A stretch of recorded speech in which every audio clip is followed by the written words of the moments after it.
All right, I think we are live, correct? Yes, all right. So I will call to order a meeting of the North Andover School Committee on Wednesday, November 3rd, 2021, and we will begin with the Pledge of Allegiance, please. I pledge allegiance to the flag of the United States of America and to the republic for which it stands, one nation, under God, indivisible, with liberty and justice for all. Excellent. Little odd echo there. All right, just a quick reminder to silence your cell phone or mobile devices if you have them, please. And we will begin with public comments. Are there any public comments?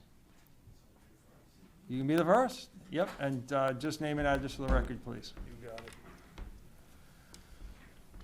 Glenn Kellaway, 10 Woodchuck Lane. All right.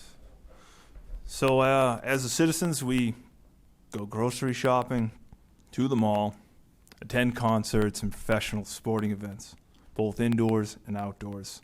In-person business meetings, conventions, movies, we go on cruises. And we attend church, all without a COVID restriction. I haven't had to deal with a COVID restriction in over a year, other than attending a government meeting like this. We have schools in other states who are not masking their children. We don't have to look much farther than the state just north of us in New Hampshire. That's where I send my kids to school now because they would be masked in North Andover. They have one of the lowest infection rates in the country in New Hampshire. What about the students? I wonder what the students think when they live completely regular lives outside of school. They're not masked when they play sports. They're not masked when they go grocery shopping, family events, etc. I wonder what they think when they learn they're the least impacted by COVID. It is 596 days into the 2 weeks of flattening the curve. I know some people do not want the pandemic to end. But when will you realize that the pandemic is over and that students can go on and live their lives normal again? Thank you. Thank you. Other comment? Sorry, I'm a little fogged. No? Seeing heads? No? Okay. All right. I don't believe there's any recognition tonight, Dr. Gilligan? Not tonight. Okay, so we will move on to consent agenda regarding the approval of minutes for October 21st, 2021. Mr. McDevitt? Yes, sorry. Was there any call-in public comment? I did not get a form or an email about that. A good question. The last email that I saw from Michelle McHugh was that there were none. And I thought that she forwarded that, she included you in that email as well, but there were none as I looked up. Let me just confirm. Thank you. Give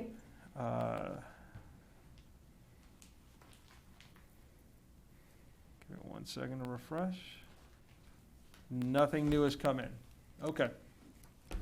All right, so back to the meeting minutes of October 21st, 2021. I'll move that we approve the minutes as presented in the packet. Okay. Second. Motion by Holly Vitsky, a second by Ms. Petrowski, Pam Petrowski. All right, discussion.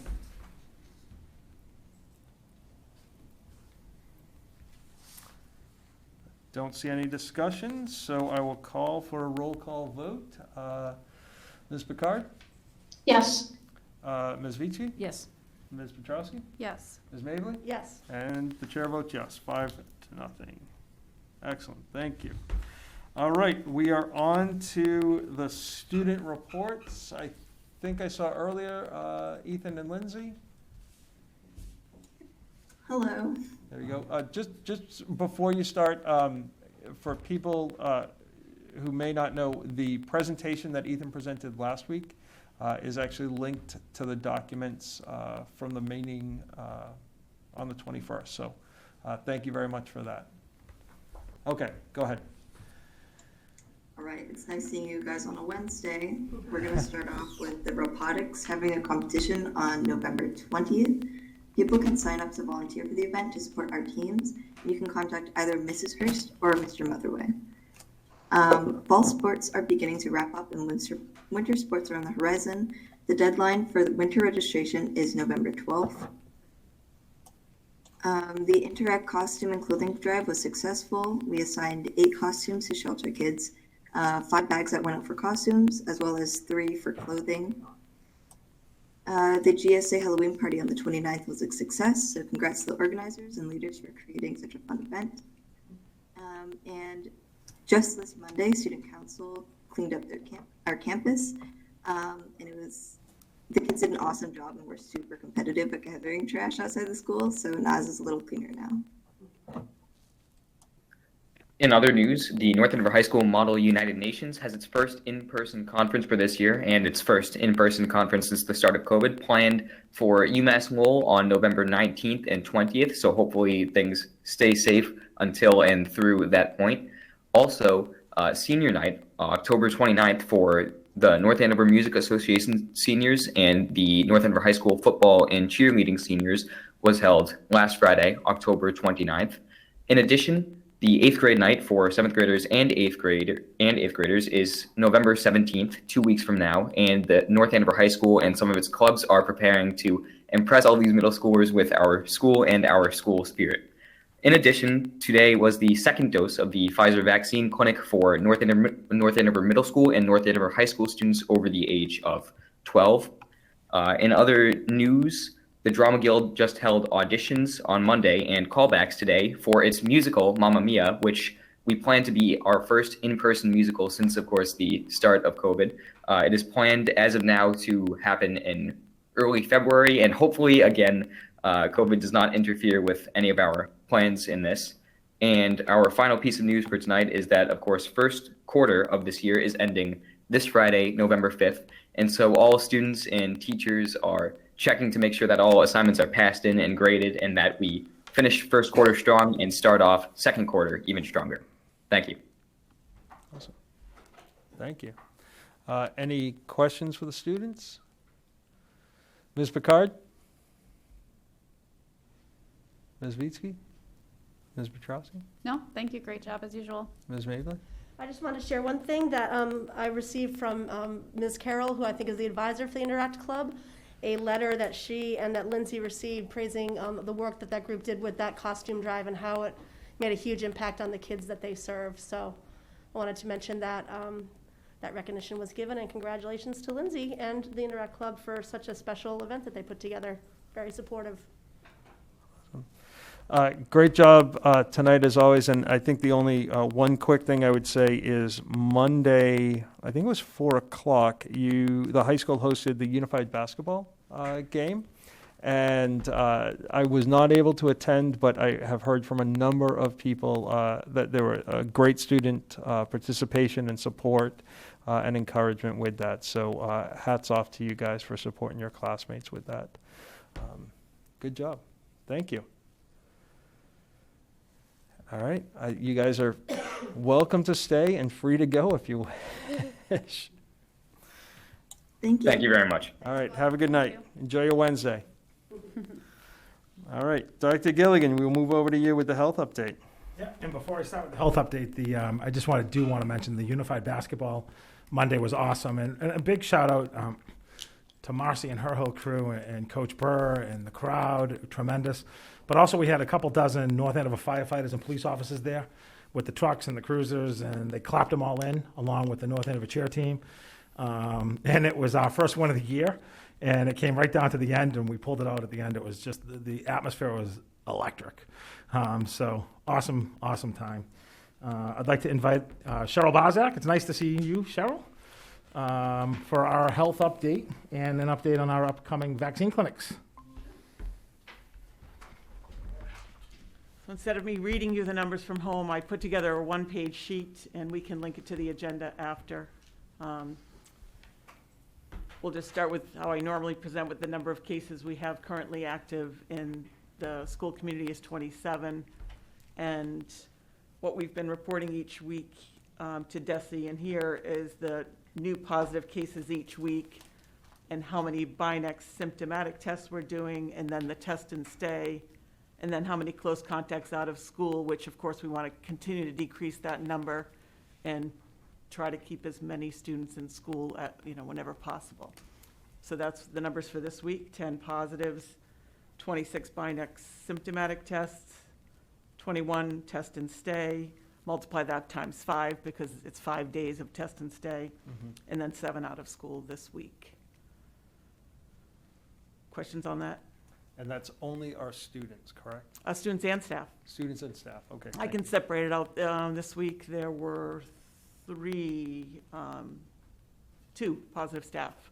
One was last week and 2 are this week. Okay. And the BINAC, the 26 there, do most of those, were they found to be just having colds? I know there's a massive cold going around. There's a lot of going around. They were negative. Some went home. They just don't feel well. Right. But some were able to go back to class. Great. Yes.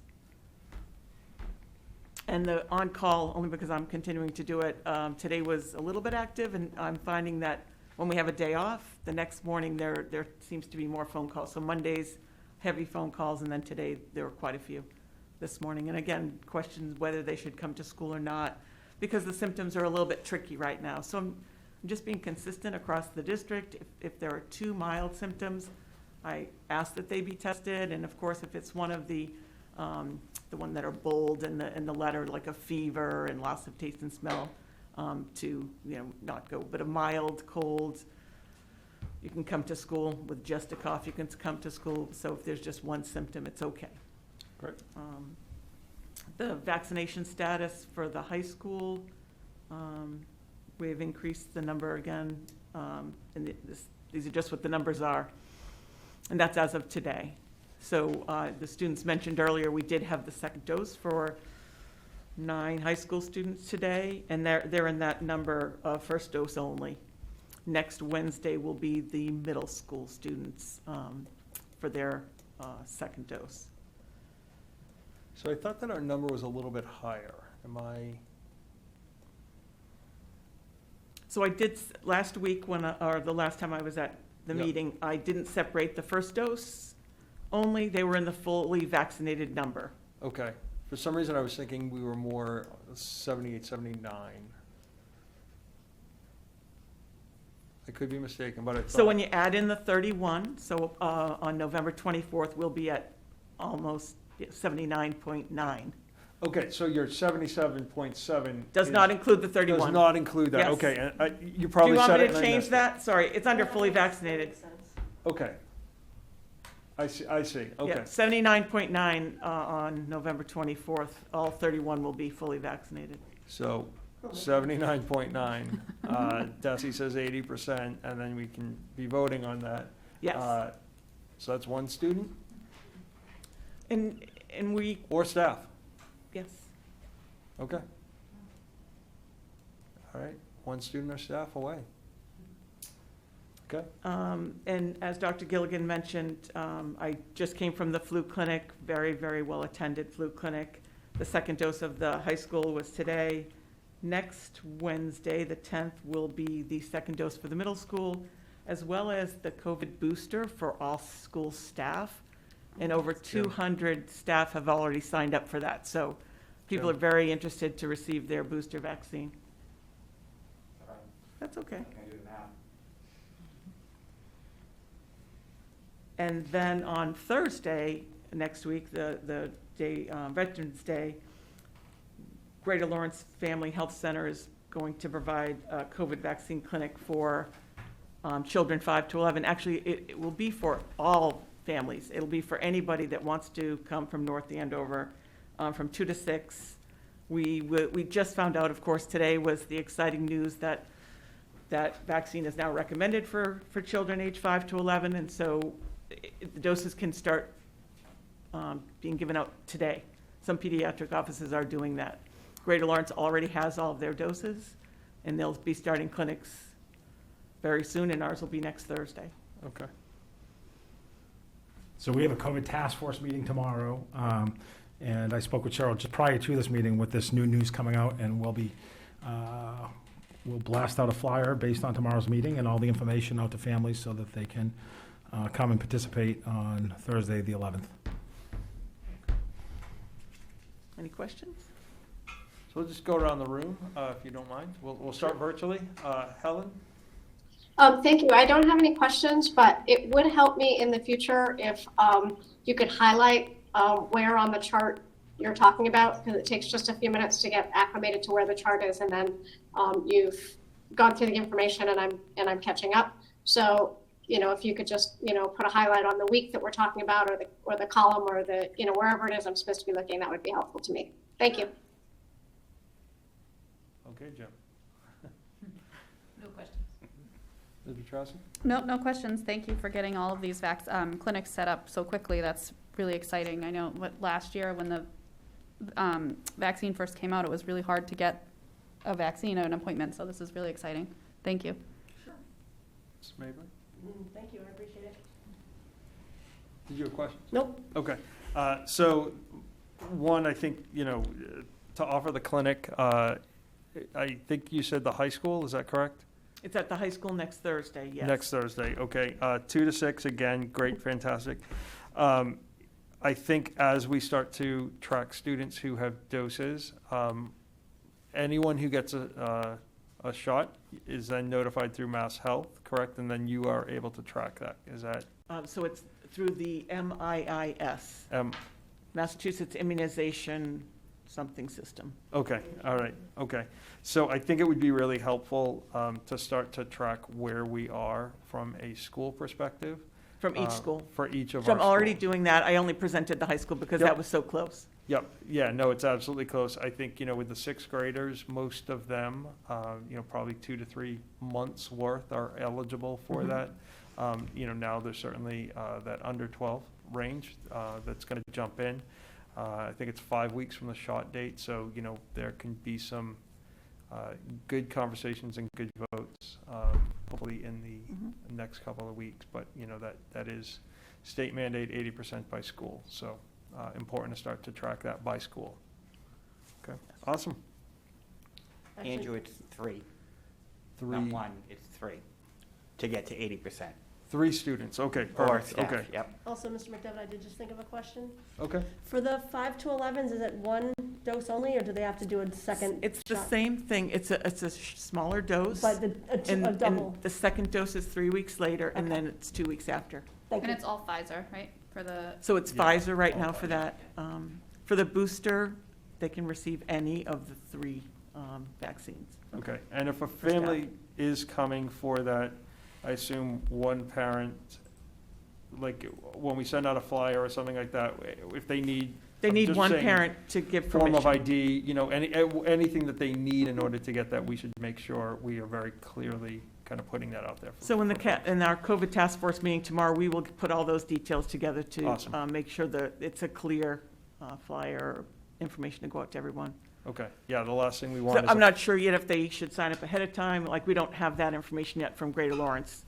Yep, the last thing I want to hear is that somebody forgot their ID because they didn't know they needed to bring it, so, okay, awesome. And if Great. anyone in the family wants a booster or a different dose, they will have every vaccine available that day. Okay, oh, that's good to know. it's like a buffet. It is. All right, perfect. Excellent. All right, any other questions? All right, Thank you, Cheryl. thank you. Sure. Awesome. Ms. Marks, would you mind if I just move things out of order in the update, just to have Erica talk about the food before we? It's okay with me. That's okay with you? Folks, just, this is our Food Services Director, Erica Murphy. Great to see you, Erica. Just an update on food services, and, you sent a note out last week just around some of the shortages Yeah. everyone's facing across the country. Exactly. So it's obviously hit schools and school lunch programs pretty hard recently. For the last 5 weeks, we've been dealing with massive delivery delays, product shortages, vendors not having drivers, pickers. Some of the vendors have the food there, they just can't get it to us. So our traditional monthly menu that we've always posted, we've now moved to a weekly model, so that every Thursday we know what's on hand in stock, and we can write a weekly menu off of that. And it seems to be working really well because we have this online ordering program where families would typically order for the month. And if we ever had to make a menu change, we have all those orders in the system. And we had to make one menu change this school year. And there were 252 families that didn't actually make a change to what they originally ordered. So we felt by going to a weekly menu, it would eliminate, having to make any changes in the system and all of that. So fortunately, DESE has waived any bid requirements for now, so we can outsource any of our purchasing to any vendor that has the product available, which is great. So we were fortunate to purchase 4 freezers over the summer. There are 2 more coming soon, hopefully. But we have 2 outside freezers at the high school and 2 over at ECC. So anytime we are able to secure a volume of product that we need, we kind of hoard it and put it into our freezers so that we have enough and we know that we can menu that. So it's not just food that we're having issues with, it's also paper supplies. Who knew you'd never be able to find a 5-section tray?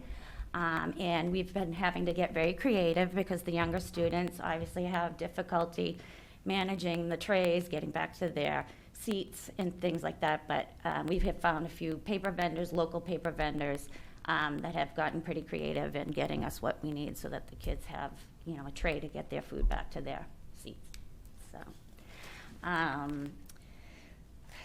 So we are running it's called an SSO program. It is a seamless summer option. We were always following the National School Lunch and National School Breakfast programs. The SSO program follows all the same guidelines. We have to still serve subgroups of vegetables, whole grain foods, things like that.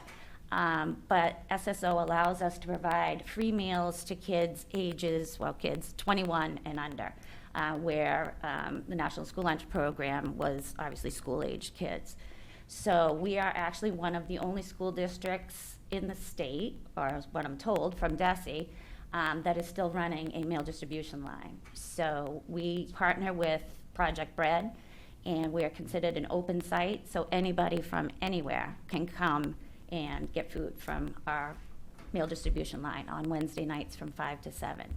We're able to give 5 days worth of meals, both breakfast and lunch.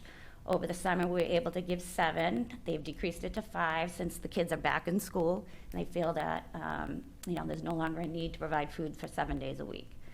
But it's great. I mean, we're still servicing about 300 people on a Wednesday night. So we're really moving the food out, and people are very grateful. And we're happy to do it for as long as we can. So, excuse me real quick. Mm-hmm. Wednesdays 5 to 7 where? North Andover High School. At the high school, Yes. okay. If you said it, I missed it, but I didn't. No, I didn't say it. Okay. Sorry. All right. And do they need to sign up for that? They do or not. They just No kind of registration, drive right just show up? up. Yep. Drive up to where? To where the bus line is. The van doors. Yes, the van doors. The van doors. We have a okay. sign out there. We actually had tents, and the tents blew away, so. Okay, Those aren't awesome. there any longer. But yeah, we're there. We have, we keep the doors open when we're there, and we have signage so that you really can't miss us. Okay, good. So, was there anything else? That was the one I wanted you to do. Just one about that? Yep. Okay. All right. Anybody have any questions? Yeah, I think we may. Ms. Picard?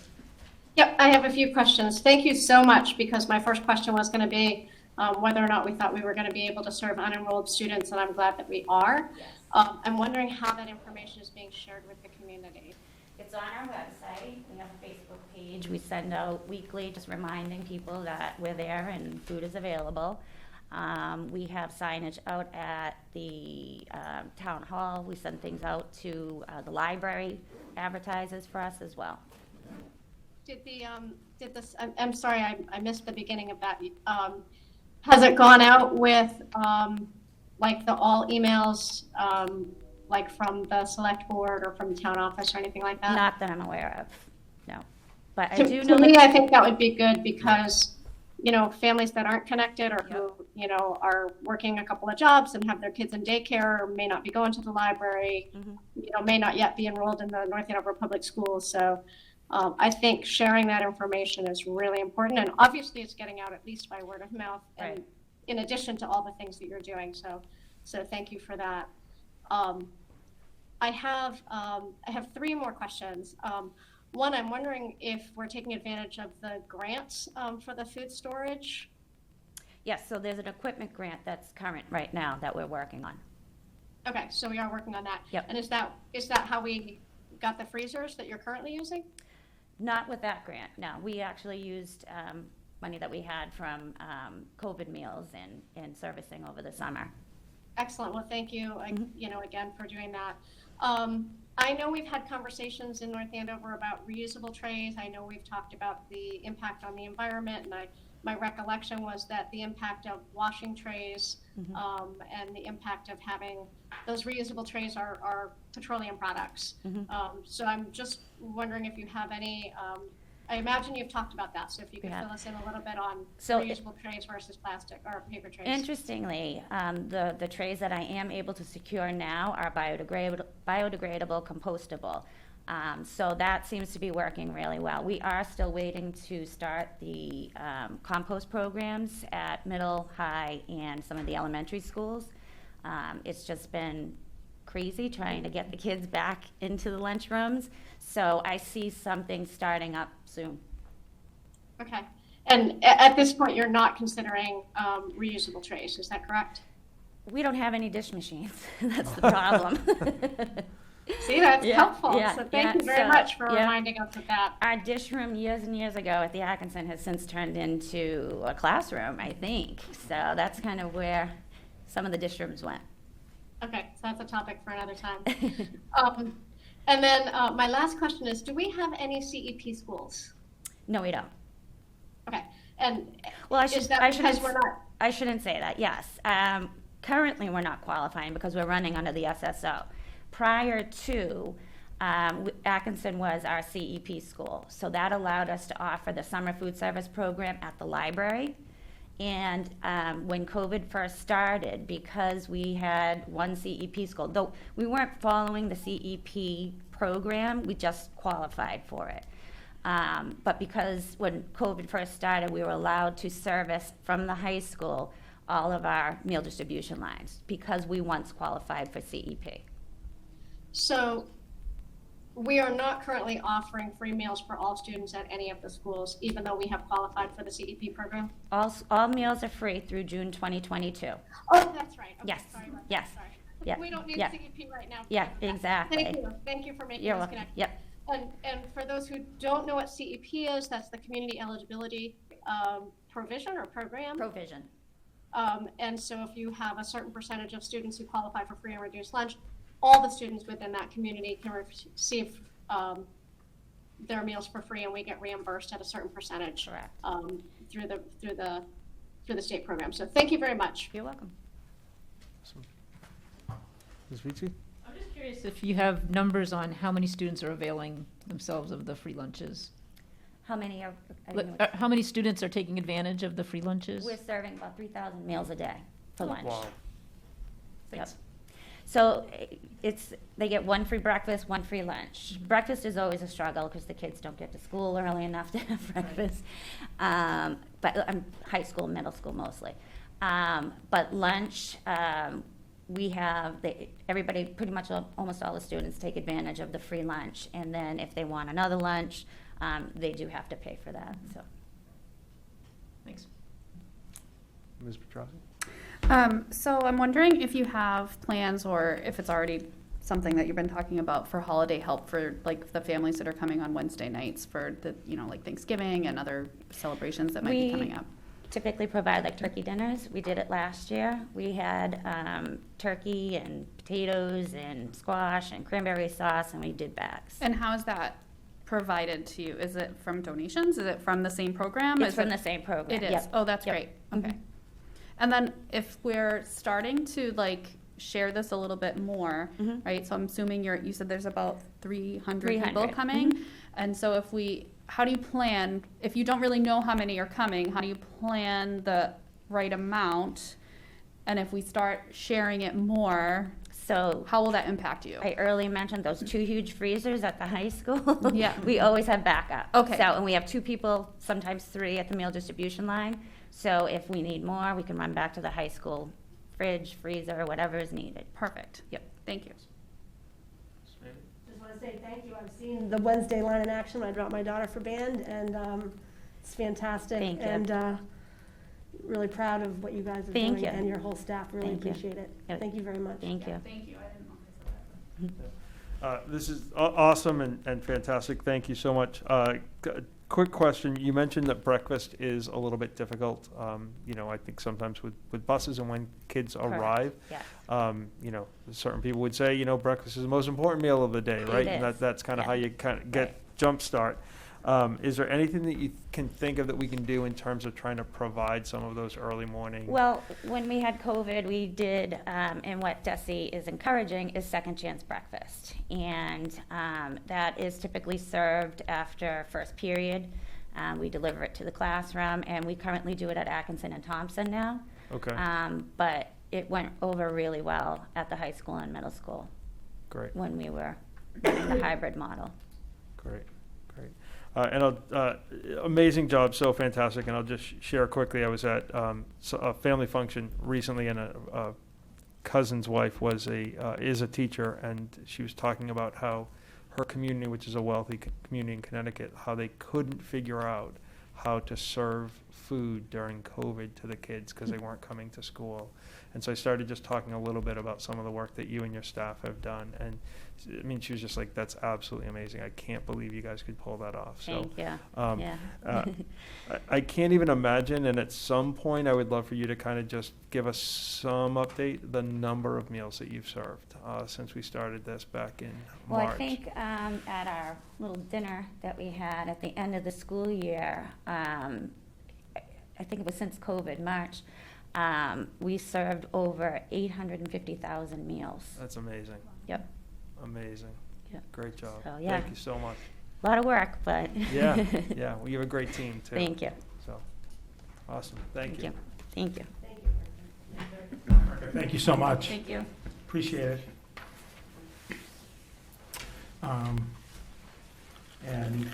Next up, the last on the superintendent's update tonight is the Assistant Superintendent for Teaching and Learning, Ms. Marks. And Ms. Marks, I will not do what I sometimes typically do, introduce you by telling most of the entire story and then have you present. So, Ms. Marks, take it away. Good evening, everybody. Just before I start on the Mcas, I wanted to mention that that we are doing our North Andover Read celebration. And yesterday, with the elementary art teachers and one of our middle school art teachers, we did an installation at Stevens. So the elementary art teachers did work based on the 3 sisters, the squash, pumpkins, et cetera, the corn and the beans. So you'll see some in our hallway here. But there are fabulous pieces of art at the library that are just, I was just so amazed at what they did. And a lot of it was collaborative, so you'll see some of the murals. We have a smaller one downstairs. They are there, and that is all of the grades contributing. So, and then one of our middle school art teachers is going to have another piece that'll be installed next week, and we'll have a version of that here at central office. But it looks fabulous, and it was just so nice to be at the library and have that happen again, because it was something personally I really enjoy. I know I heard from the librarian, there are already students who went to the library yesterday to say that's my work hanging up there. So if anyone has the opportunity, I encourage you to go take a look, because it really is fabulous. And the art teachers, they joined us a couple years ago when we celebrated the 100th anniversary of Armistice Day, and we did the poppies and all of that there. In the middle school, again, Sarah Tompkins participated. So it's really nice to have them a part of this as well. So I just wanted to mention that. And a big thank you to the art teachers. So thank you for this opportunity as well to share our spring Mcas results. A few things to note in terms of the spring 2020 Mcas. There were some testing changes. DESE did reduce the testing time in grades 3 through 8, and students took 1 session of the test instead of 2. Remote administration was allowed in grades 3 through 8, was not allowed in grade 10. The testing window for all Mcas assessments was pushed to begin and end later in the school year. As you recall, we weren't really fully back in person until April. So, and typically MCAS is already in gear at that point. The next generation sign tests were again postponed until the spring of 2022. Just a word about participation rates in North Andover. So I'm looking at across all of the grades that took the test. We had between 96 and 100% participation. So that was really good. And I thought that might be a question. You know, you don't know who's actually going to show up. It was a tough time. So we were really pleased with that. The other thing I just want to speak to in terms of participation is we did have students who were OLA students. So again, 10th graders could not take the test remotely, but some of our OLA students in grades 3 through 8 took the test remotely. We had about 8.9% of our students do that. And we really didn't see a significant difference in scores. So for ELA, for those students, again, I'm talking about the span of 3 through 8. Students who took the ELA test in person, 56.5% fell in the category of meeting or exceeding, versus 53.3% of those students who took that remotely. And not meeting the expectations in ELA for students who took the test remotely, we had 8.3% in person did not meet expectations, and 8.6% for students who took the test remotely. And for math, our in-person group, we had 46.9% who met expectations versus 47.5% who met or exceeded expectations taking the test remotely. And not meeting expectations was 8.8% in person versus 13.6% remotely. So just a few other numbers to throw out there in terms of participation and what was happening.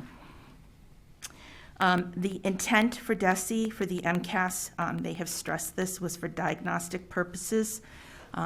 I will stress through the course of this that this is not our only measure of student achievement and looking at how our students are doing.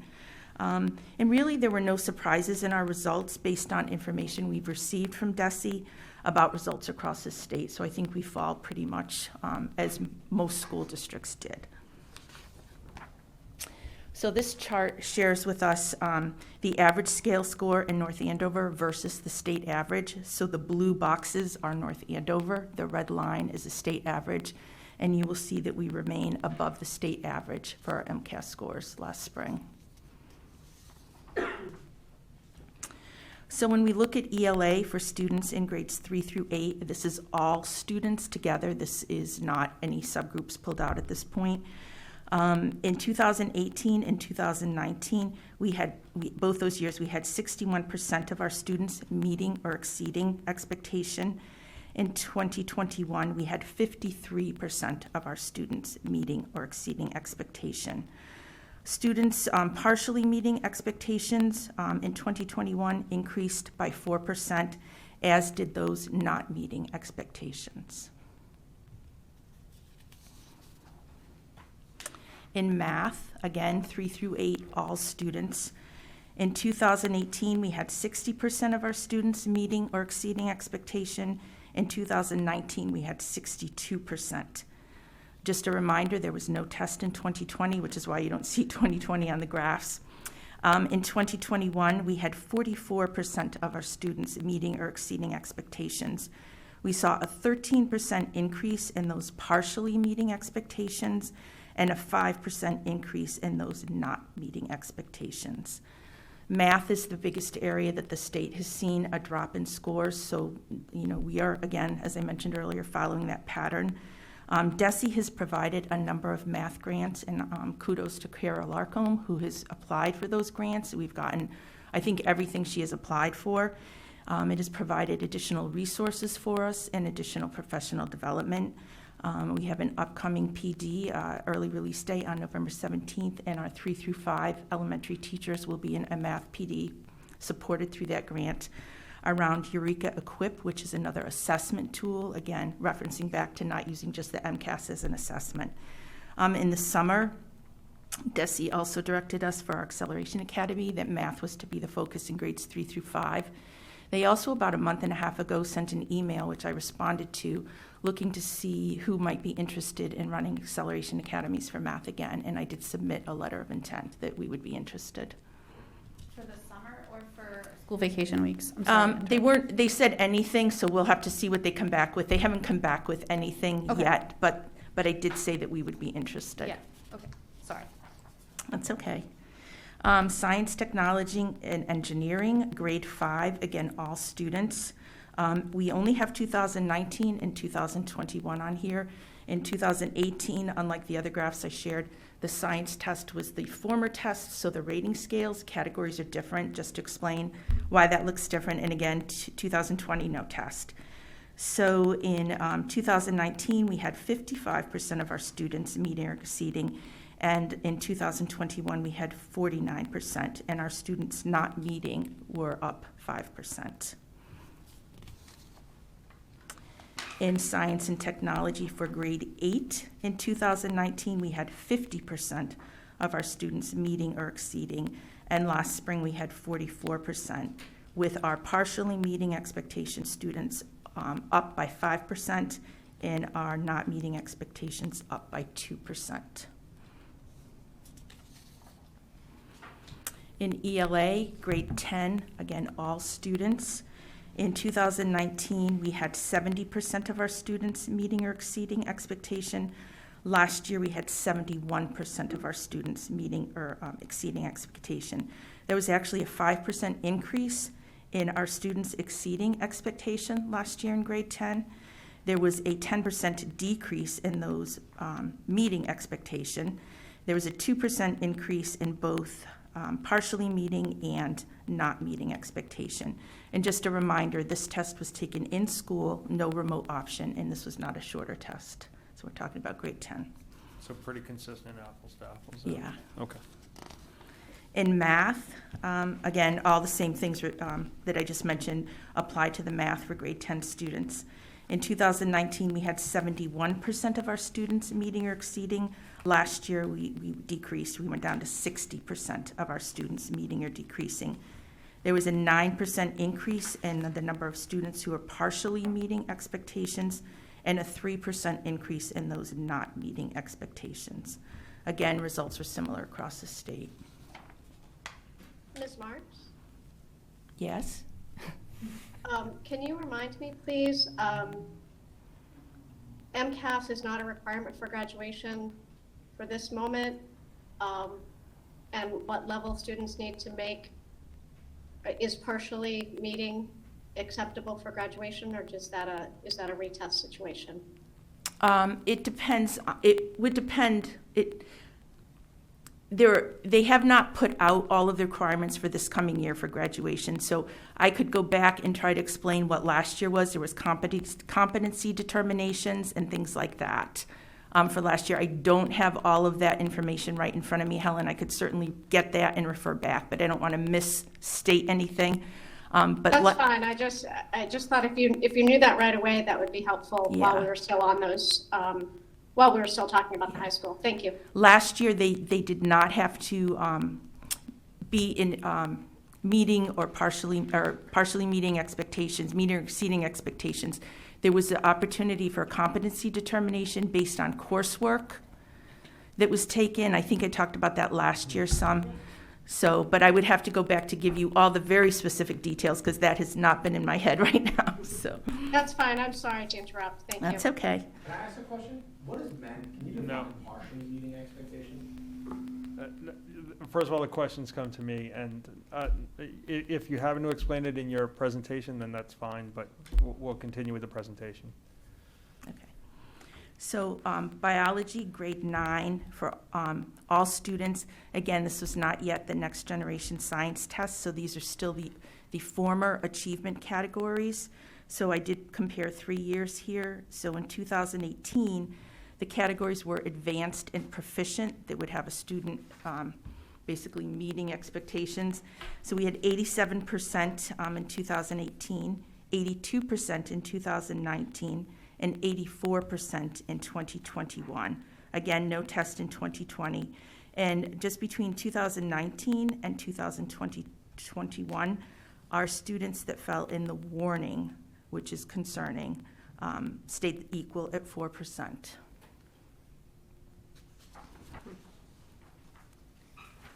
So I wanted to address our subgroups as well. So just a refresher on the subgroup definition. It's talking about our high needs students, and a student is high needs if he or she is designated as either low income, which is a term they used prior to the school year 2015. Now, after 2015, starting in 2015, we use the term economically disadvantaged. Our ELL students, which are English language learners, former ELL students, which they also refer to, you'll hear the common an acronym FLEP. So those are former. It's FEL now. Oh, FEL, thank Sorry. you. And students with disabilities, so students on an IEP or a 504. So in ELA, our high need students in grade 3 through 8. In 2018, we had 30% of those students meeting or exceeding expectation. In 2019, we had 31%, and in 2021, we had 29%. In 2021, our students not meeting expectations were up 7% from 2019. And just relative to that, most grades, our subgroup that had the least percentage of students falling in meeting and exceeding was students with disabilities, that subgroup, with the exception of grade 5. In grade 5, it was our EL students. In math, high needs, again, grades 3 through 8. In 2018, we had 33% of our students meeting or exceeding, 35% in 2019, and in 2021, we had 21%. Our group of students who are partially meeting expectations, which means they're close but not quite where we need them to be, but the chances are good with proper intervention and targeted instruction, they will get to the meeting expectation group. They were up 8%, and our group not meeting expectations were up 5%. So again, when we look at those subgroups and how they fared through the math, grades 3 and 4, our low-income subgroup was actually the group that had the lowest percentage of students meeting and exceeding expectation. Grade 5 was once again our EL subgroup, and grades 6 through 8 was our subgroup of students with disabilities. ELA, high needs students in grade 10. In 2019, we had 39% of those students meeting or exceeding. In 2021, we actually had 40% of our students meeting or exceeding expectation. And those students not meeting expectations, you'll see, stayed equal both years, 16%. There was no EL subgroup in grade 10, so that wasn't pertinent in this discussion. However, again, our students with disabilities were our lowest percentage of students to meet or exceed expectations. In math, high needs, grade 10, we had 34% of our students meeting or exceeding in 2019. And in 2025, that went down, again, math, to 25%. Our group of students partially meeting expectations rose by 7%, and our students not meeting expectations rose by 3%. Again, no EL subgroup at grade 10. Again, our students with disabilities were the group who least met, least number of percentage students meeting or exceeding expectations. So again, I want to stress that the results of the MCAS were to be used for diagnostic purposes.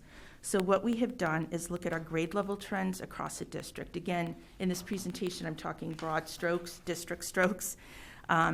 So what I will do as we move forward is I'm going to cite standards at each grade level that fell below the state average, because those are things we definitely want to be able to address. We have also already moved on in our schools to looking at item analysis that's happening at each school, and we're focusing on specifics at each school because that may vary. For example, Kittredge, that is across the street, their trends in a third grade class may not look like our district trend. So there could be some variability there, so we're working on that right now. And again, stressing not just one data point. We use other data points. This year we started doing the MAP test in grades K through 8, which is not something we did before. It was primarily 3 through 5, a little bit in 6, a little bit of exploration in grade 2. We have formative and summative assessments, including things like the Lexia program, which we've continued, ST Math, Eureka. I mentioned the EQUIP assessment, which is what teachers are going to be training on some more on November 17th. We also, and I don't want to forget about this, we use the Dibbles in K through 2. In our reading instruction in K through 2 impacts our literacy scores in grade 3 and definitely 4, 5, and moving on up. So we continue to do that. And in high school, we use our common assessments. I think we were talking earlier about parent conferences at the middle school, and I mentioned that there was some PD. I think, Andrew, I was speaking to you.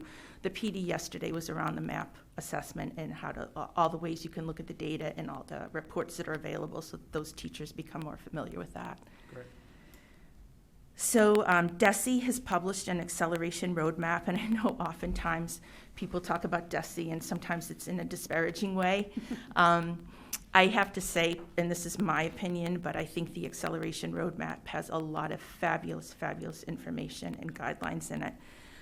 One of the things they talk about is looking at past concepts and skills being taught, but always in the context of grade level learning.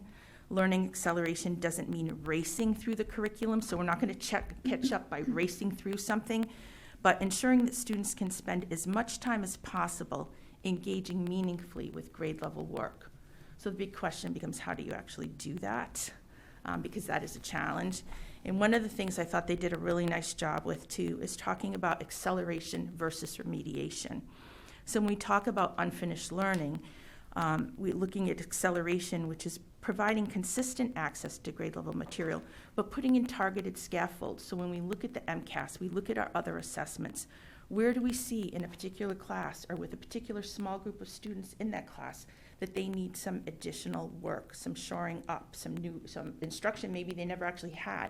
And that's how we focus on that. Traditional remediation, and I can speak to this having been a special needs teacher and person for a long time, a lot of times it's based on looking at mastering all past concepts, usually at a younger grade, before accessing grade level work, which does not make sense.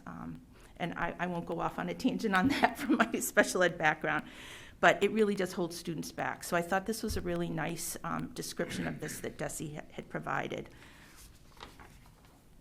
So what I'd like to do is talk about some areas identified for acceleration in math, ELA, and science in this district. Again, it's a district view. School, classroom, and individual student may look different. The curriculum directors have shared these grade level trends already with the principals, so this information is already out there in the schools. As I mentioned before, we've begun the item analysis, and curriculum directors, coaches, principals, and teachers are all working together on that. We have completed our first round of MAP testing. Took a little longer. We had some attendance issues. We're kind of waiting. I did talk to my team about that. We're not going to keep the window open as long as we did this time because it holds us back on looking at that data and moving forward with how we want to target instruction. So lesson learned.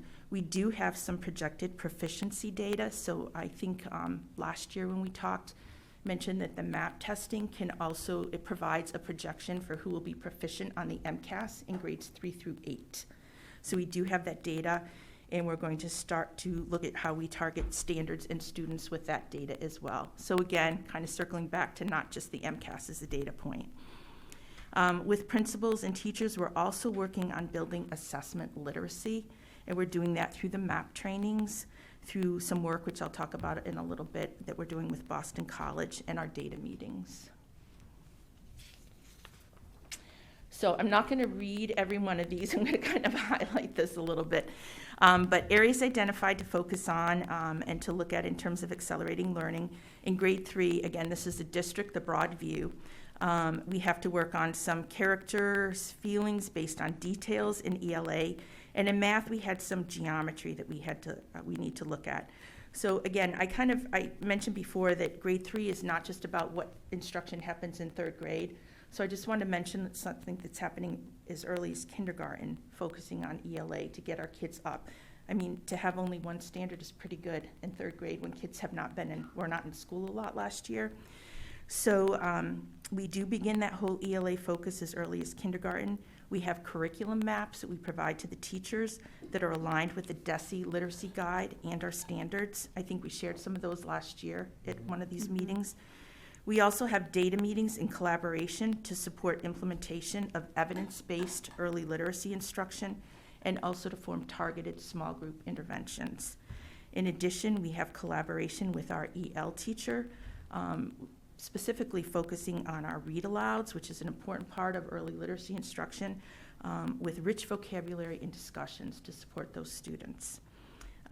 Just another little plug for the Dibbles. Last year I mentioned that we instituted the Hegarty Phonemic Awareness Program, and that was based on a lot of the new literacy research.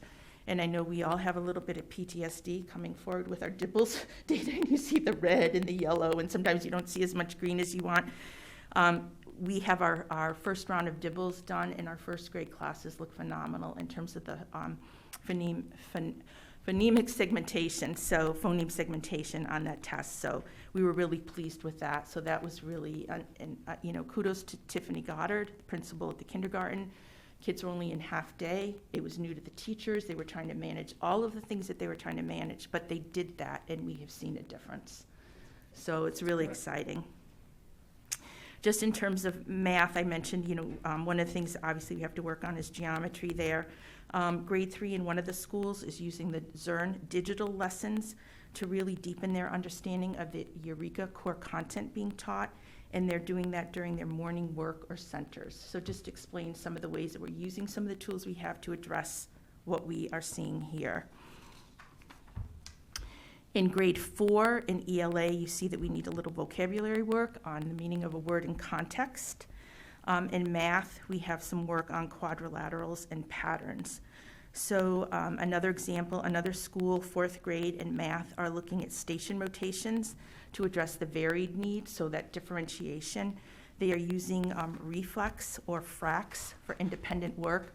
So reflex and works on fact fluency. So I know Pam and I had a side discussion on that one day. And frax works on fractions, and fractions continue, always have been, probably since the dawn of time, a challenge for students in math. So they're using that. We're also using the Eureka sprints for partner work, and teachers are being sure to use manipulatives in their instructional time. So just some more information on how we're addressing that math in one school. In grade 5 ELA, you'll see again, commonly determining the meaning of a word in context. So clearly that's something we need to focus on across our 4th and 5th grades. So our literacy coaches in upper elementary and middle school this year have looked at the Mcas. They're modifying how teachers pose their questions during, for example, read alouds. And your read aloud really looks at comprehension, thinking skills, like the thought processes students go through as you try to make sense of a story, and that includes vocabulary and vocabulary in context. So to really mirror the manner in which the questions are posed on the Mcas, really looking at those standards and making sure they're aligned. In math, we have fractions mentioned there. So again, we have the Frax program and the reflex math that we can use with that. And just a note, in terms of math, we have a lot of digital programs in place now for math. And I remember when I was still principal at Thompson, when the Mcas went online, I was at a PD for curriculum coordinators down in Peabody, and it was very late because the Mcas was like in 2 weeks, and they were showing us all the things that no one had seen before. The kids needed to know how to do technology-wise. So I met with principals that wanted to meet with me to really show them what I had learned. Like, I'm talking about simple things like how do you drag something from somewhere to plop into your answer that our kids were not going to know because it's not something we did. Do you remember that? No, absolutely. Yeah. So the use of these digital programs is another benefit for our students in terms of taking the Mcas, because you have to submit your answer online in the Mcas, but you can use some online, do some paper and pencil work. So how do you negotiate that? How do you figure out how to work that out time-wise? And how do you know what to transfer into the answer in a digital aspect? So that is another really real plus of some of these tools that we now have in our hands. Yeah. So grade 6, We have to work on citing evidence, again, some vocabulary work, some character work, and some work in writing. And as I mentioned, the coach at NAMS, Stacy, she is one of our one-year positions, if you recall the recovery budget. And she was a coach in Lawrence and has been absolutely fabulous. She's already met with teams, done the item analysis, and has begun adjusting and addressing these instructional needs. For grade 6 in math, again, you see fractions. We have some data set work that needs to be done. We have some geometry work that needs to be done. So also another one-year position was our math director, K through 8, Ben. So Ben meets regularly, usually multiple times a week, with Bill, who is our math coach over at the middle school. Again, another one-year position. And they're doing the same thing. They've done item analysis. They've been working regularly, looking at the data, looking at the resources that are available, and adjustments are being made to that curriculum as well, have been made already. In grade 7, ELA, there's one issue there that fell below the state level, looking at similar literary techniques to develop the setting in 2 passages. In math, again, we're looking at some issues around real-world problem solving. You'll see that cited in a number of those, related to rational numbers, fractions, and geometry. In grade 8, again, we have some character work, and I found this one interesting. Determine the theme of a folk tale. It's sort of an outlier, but we'll make sure that we read some folk tales and know that people know the themes of those. In math, one of the big things that came up here in grade 8 was transformations. So Bill and Ben have been working with the grade 8 resource that we have, and there is a transformation unit that is being taught this fall. It's not something that most of those students were familiar with before, given the hybrid model and what we were able to get to. And they will revisit it over the course of the year, so that's something, there'll be some circling back, so that will be in kids' minds, and they will be familiar with that. So those, again, that's an adjustment when we talk about adjustments to the curriculum that has been made. In grade 10, just in ELA, again, citing evidence is something that we'll work on. In math, it looks like some work around functions and geometry. The department chairs work with the curriculum directors, looking at that data and adjusting that as well. Turning back to science, in grade 5, we're looking at some phase changes and some magnets and attraction. In grade 8, we're talking about communication systems. So last year with COVID and in the hybrid model, we were really focusing on the ELA, so reading, writing, and then the math content areas when we had our students in school, as well as some of the SEL issues that we've talked about before. So science was taught, but not getting to all of the topics that you would in a normal year. So one of the things we're focusing on this year is again, since we're in person, those hands-on experiments that help really make sense of the science to our students, and making sure that any activities that they missed last year, we get in this year to help reinforce those concepts. Biology, Mcas, so this chart looks a little bit different. In grade 10, we had no questions in biology that fell below the state average. So that's why you don't see a list of those little statements. So that was good. And again, when we look at our subgroups, our students with special needs were the students with the least amount in the advanced or proficient. Again, advanced or proficient, because those are the scoring categories on the science tests. So moving forward, I know Nikki was here at the last meeting. She talked a lot about the SEL PD that we're doing and the attendance work that we're doing. So we are tracking attendance right from day 1. We are looking at both at-risk and chronic absenteeism. So you've heard chronic absenteeism addressed during Mcas reports over the years. That's the 10% number.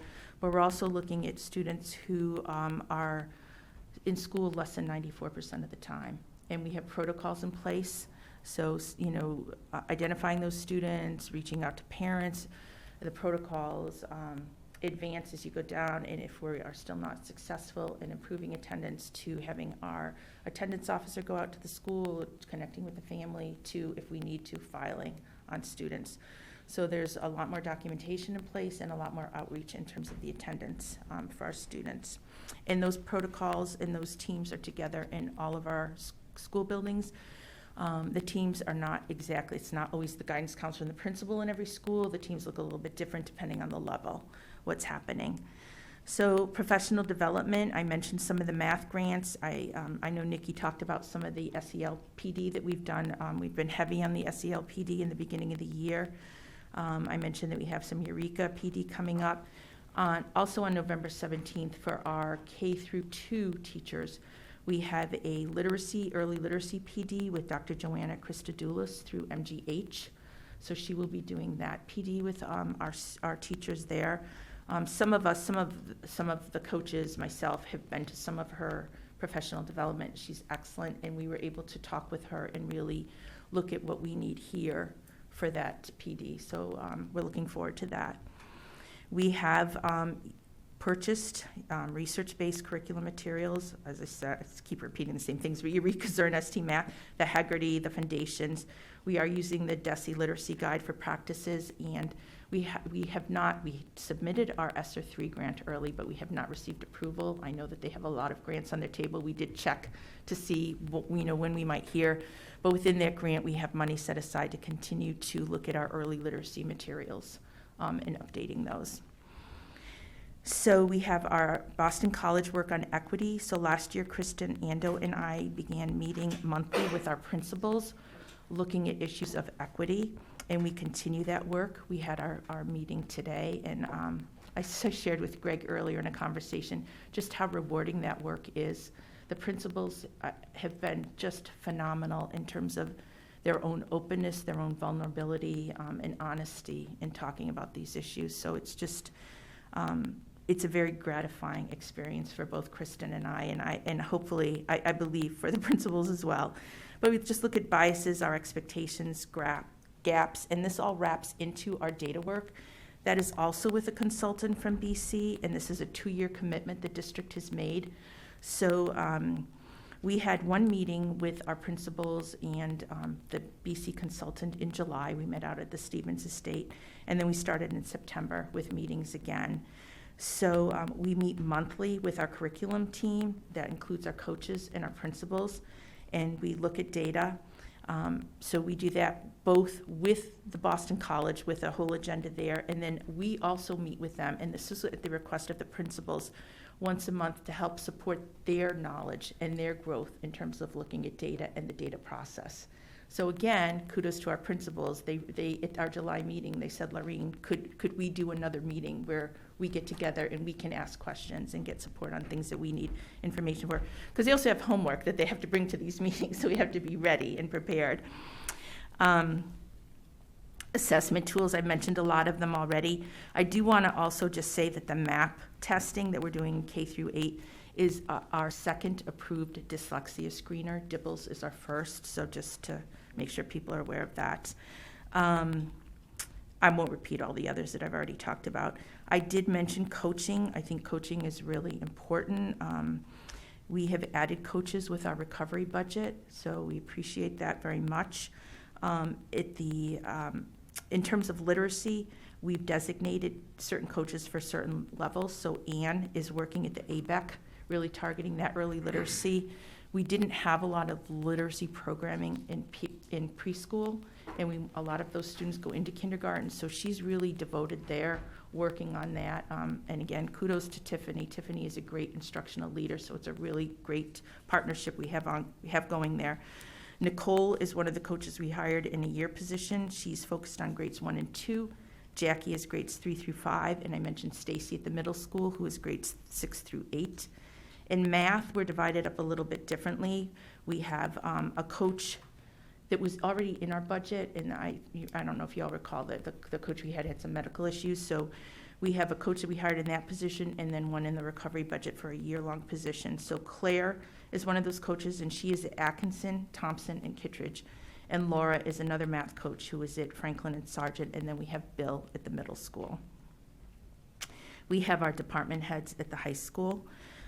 In terms of EL curriculum, our curriculum was very old, so With some of this federal money, we have been able to purchase new curriculum for all of our students K through 12. So we're using the REACH curriculum published by National Geographic, and finding it very, very good. So we've been working with our teachers and providing some training. Our EL teachers and tutors, we do not have all EL teachers, but providing some training around that. So that was really exciting. We also, Marcy's behind me, we're doing a lot of collaborative work with special education. We really started to look at the dyslexia work prior to COVID. And then everything was kind of thrown up in the air, and it was, what could we do with what we had, at what point we were at with everything else going on. We have revisited a lot of that. We have done a lot of shared PD, both around literacy and around math. Marcy and I are looking to meet with all of the staff, particularly at our elementary schools, because the concern is, and I think we've already started to see that, there is going to be an increase in referrals for initial evaluations. Not all of these students are disabled.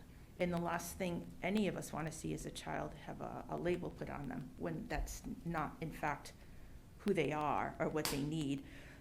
So really talking about the process, making sure we're looking at our Tier 1 and Tier 2 intervention. We're collecting the data on that intervention. We're going through the SAT process. So we are not rushing to label our students. We also have provided some after-school PD around special ed issues. And what I forgot to put on this list, but I'm going to mention now, is we also have some PD going on this year around UDL, which is Universal Design for Learning.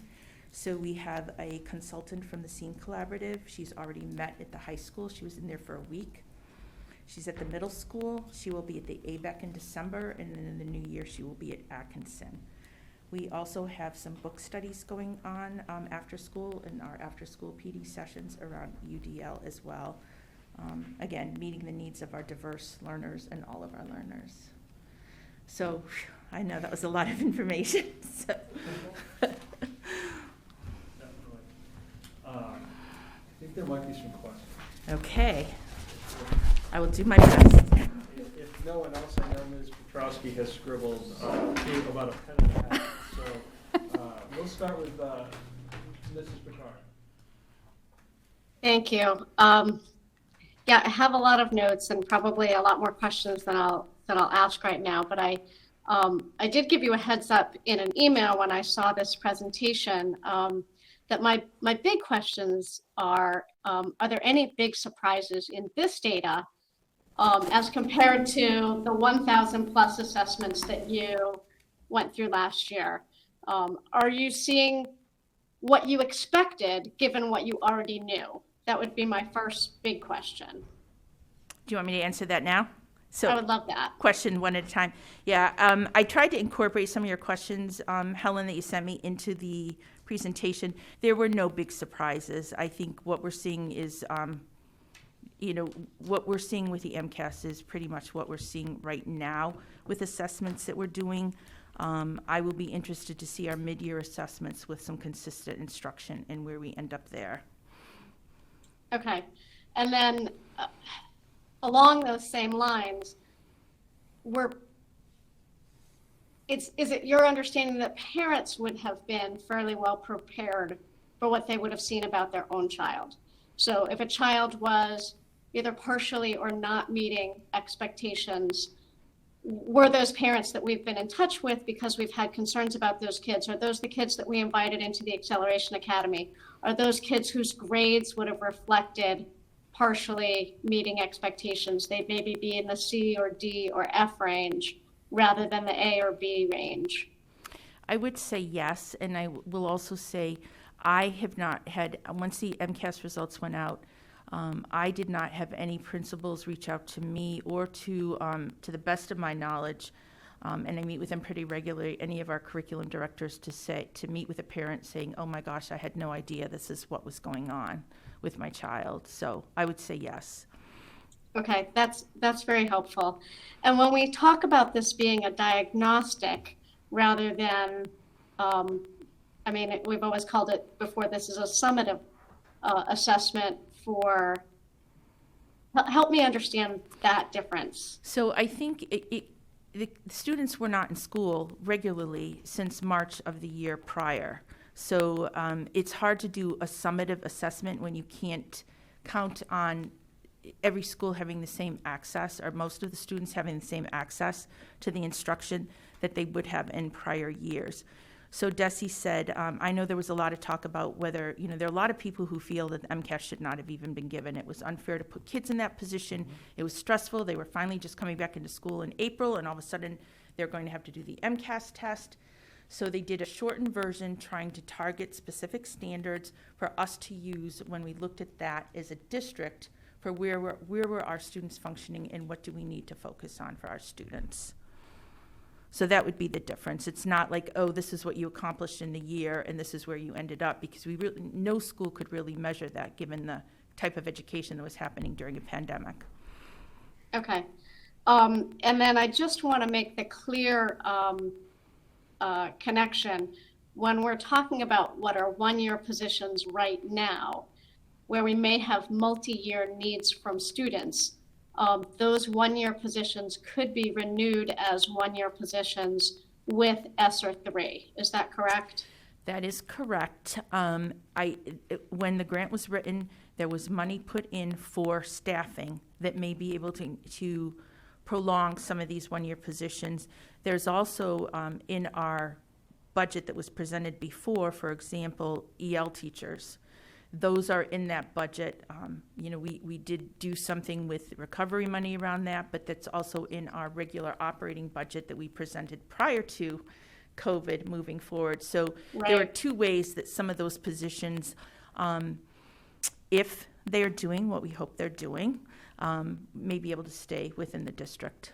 So, and we'll be looking at that. Yeah, thank you very much. And then always the challenge when we're talking about MCAS, when we're looking at something like folk tales in 8th grade, and then we address the 8th grade curriculum, but it's really the 9th graders that missed it. And the 9th graders who are going to take ELA MCAS in the spring, are we making sure, and that, I mean, that's just an example, right? And that's all the way across, whatever was missing in 4th grade last year needs to somehow show up in 5th grade Still missing this in year. 5th, yeah. So I don't know how that happens. I totally get how the 8th grade team needs to focus on what might have been missing in the 8th grade curriculum, but I don't know how the 9th grade team, which is a different setting altogether, I don't know how that happens. Maybe you could help me understand that. Maybe not tonight. Well, we do a lot of we have a lot of conversations. We look at a lot of data. As I said, it's not just this data that we look at. So as we introduce some instruction and we do some assessment, have the students mastered that? Is it something that they might have been familiar with, but we hadn't really done anything in the time they were in a hybrid model? But once they're exposed to that again, even briefly, it's like, oh yeah, I know what that is. The folktale thing, I don't have an explanation for myself. So like I said, it's kind of an outlier. No, I'm sorry. It's just an example. It's just, it was just the one that was on the top of my mind. But, we have a lot of challenges and a lot of work ahead of us. So yeah, thank you. I think that I'll stop here for now and reserve the opportunity to ask more questions at another time. Thank you. Thanks, Helen. Ms. Vici? I just have one question. What is the plan for the math grants? So the math grants, so we have purchased various materials, and a lot of it is PD. So if you accept the grant, you are committing to that professional development. So just to explain that a little bit further, that too is a challenge. We have limited PD time. Right. We have both the ST math and we have the Eureka that have requirements for PD. So our principals, again, kudos to our principals, have been phenomenal. I'm sure you've all heard about many districts. Many districts don't even have teachers. They don't have nurses. They don't have all of those positions. We are just blessed that we have those. Subs are a challenge. We do have some subs. So starting tomorrow, we are taking teachers in small groups for a number of days, getting subs for part of their classroom time to get some of that math training in. And then Oh, wow. we'll finish up that math training on our January PD day that morning. So I've sent this information out to all of our staff because understandably, as you can imagine, staff are like, oh my God, how much more PD can I take? Like, it's overwhelming. The PD is overwhelming. Meeting the needs of the students at this time is overwhelming. The SEL is overwhelming. So it's a lot for everybody. So in a note I sent to them last week, I think it was last week, it all blends into one.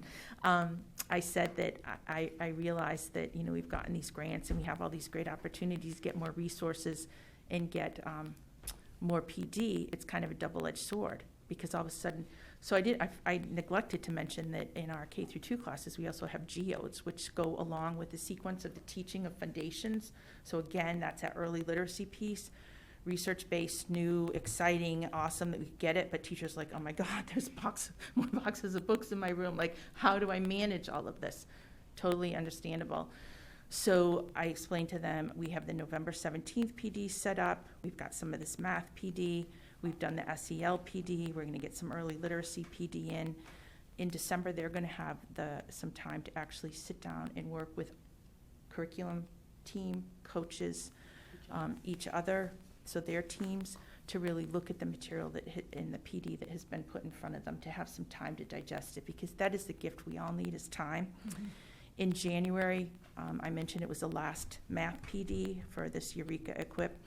That will be in the morning, and I've already let them know they will have time in the afternoon again to work with people to make sense of all of that. And then moving forward in the spring, myself, Marcy, curriculum coordinators, and Nikki will make sure that we afford them time as we move forward on those district days to really dive into everything that we've given them so that they can utilize it. Because you go to a PD and you walk out and you've got to have your lesson plans done for the next day, and you've got to call these 5 parents, and and you have 3 kids at home that you have to feed and help them get their homework done, and you know what I mean? It's not easy. So we're trying to be aware of that and provide support and time for teachers to be able to do that as well. Does that answer your question? It does, thank you. Okay. Ms. Petrowski? It's me now. Okay. Thank you. This is just a ton of really helpful information. I'm still kind of digesting. Sort of answered a couple of my questions already. As you were listing the resources, one of my questions was, what are your L resources? Because you've identified them as one of the subgroups that Yes. needs support, especially in the 5th grade. Yep. So then I wonder, and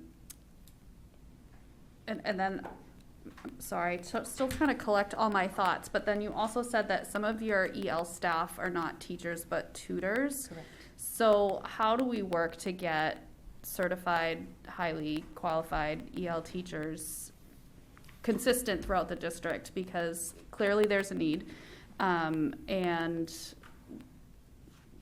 I mean, there's a need. I don't know what else to say. We agree. And a statement. Yeah. We agree that there's a need, and so we started out, when I came to the district, with just one person who was a certified EL teacher. Now we have a few people who are certified EL teachers. They are in our long-term budget, and that is a position that is also potentially with the ESSER money. Because there's certain, I don't know how much you've read, I know you're an educator, so how much you've read in terms of what some of the requirements of the ESSER 3 grant are. It's not like it's just, here's this money and you can do whatever you wish with it. There are Right. certain things that we have to address. So that's a possibility in that staff chunk of money that's in there. Yeah, okay. So, And of but course, we that's what, recognize it as a need. right, and of course, that's immediately where I go, because I am an EL Right, teacher, and right. that's what I do all day.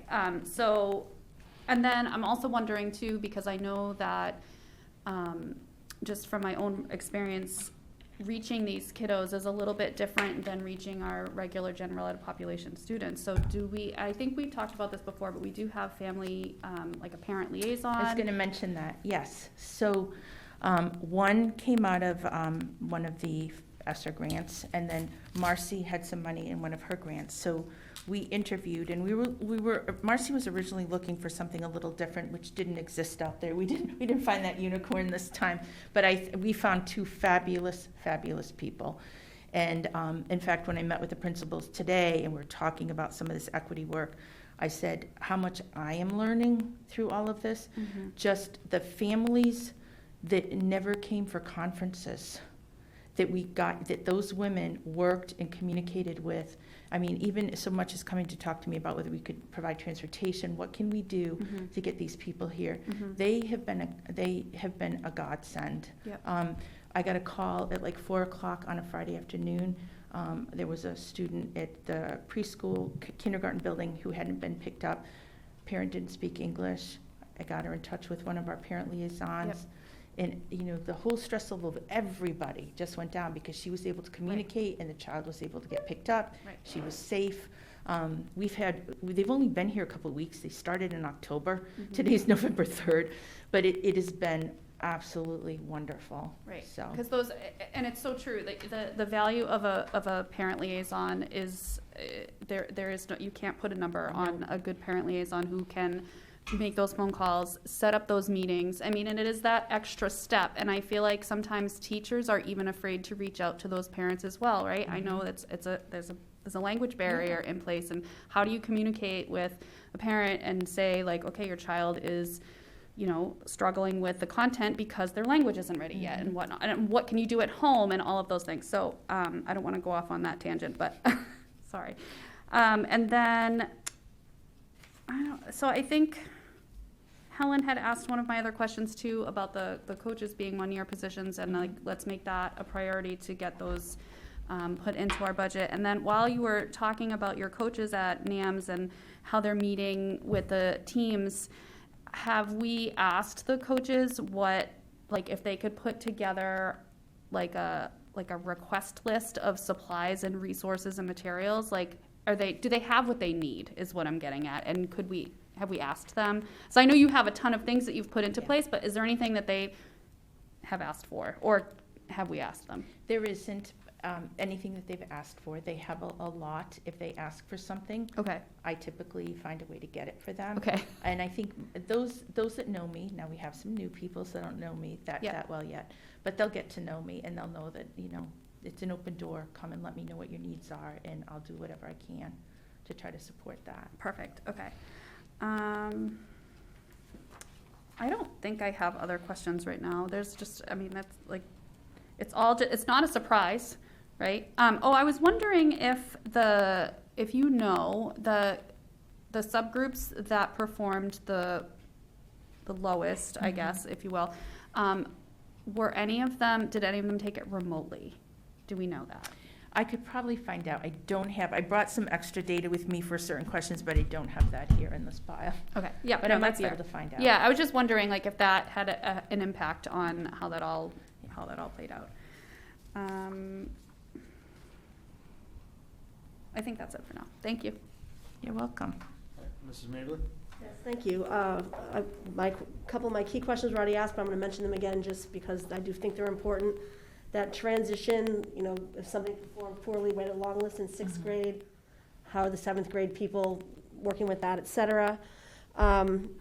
Since we're coming up on budget discussions, how do we make sure that if we feel like, gosh, this one-year position should be a 5-year position, how do we get into that?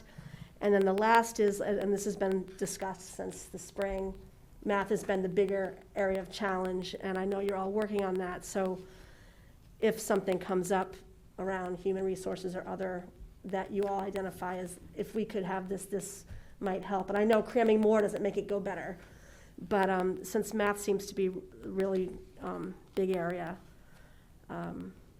just down the road, let us know how we need to help with that or what have you. I definitely would do that. I know, as the state has talked about results and have put in these grants for math and the acceleration academies, much of that focused on math. I think that they feel that the research shows that with some of that additional support, the math scores will rise fairly quickly. Literacy, I know, looks like it stayed very steady, but literacy is a much more complex, I think, set of skills to address. Fortunately, it didn't drop tremendously, but I think that remains a challenge. Learning disabilities, dyslexia, speech and language issues, they're all things that are not necessarily going to be fixed via an acceleration academy or some new curriculum and new PD. So, and I just want to add to that as far as kind of the area of concern. It's the double-edged sword of because I'm sure, and it's both with EL and special education, is that there's such a push for, we talked about the need for COVID compensatory services and addressing the needs of special education students now. Well, special education teachers do specially designed instruction. EL teachers teach EL. So we finished a training today to do for our own educators, but the more we take kids out of classrooms to service them, the less access they're going to have to instruction.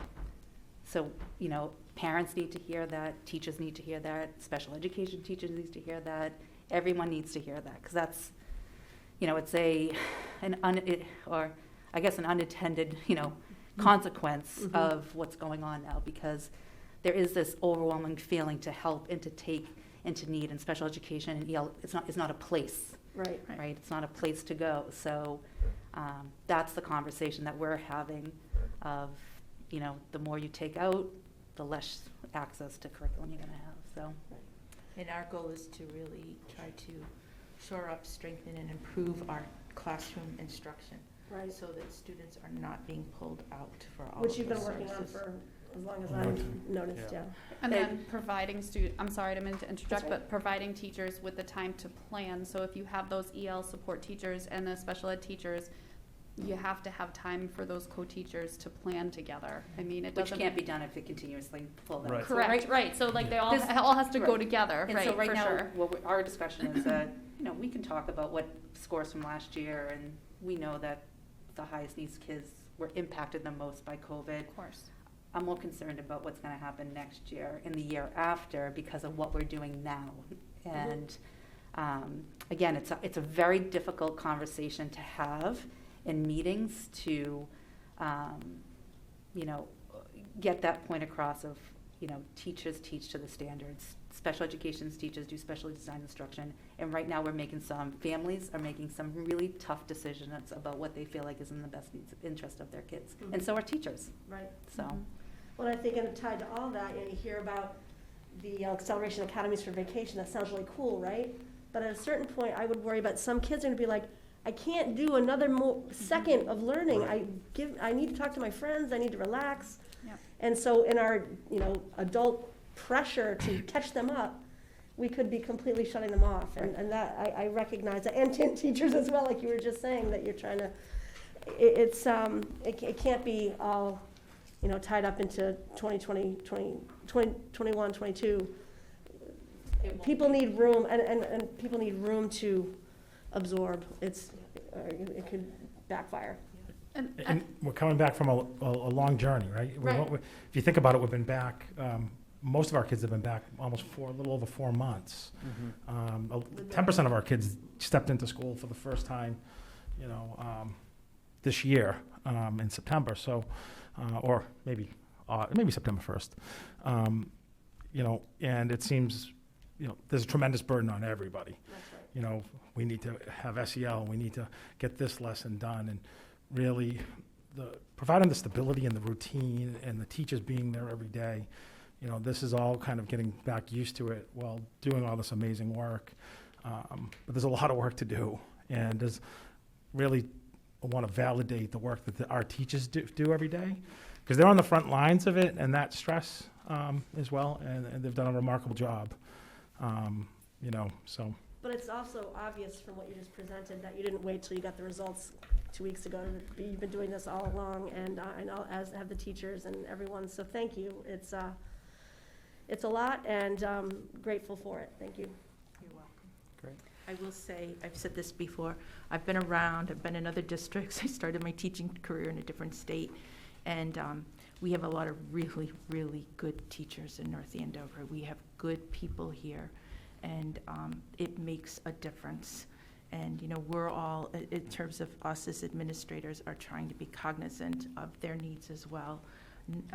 Like I said, sending that note out to them, like, none of us, Greg, myself, Jim, Marcy, we can't do everything either, and we can't take in everything all the time, and we cannot expect the teachers to do that. So we're trying to provide that support, because it will all blow up if you don't.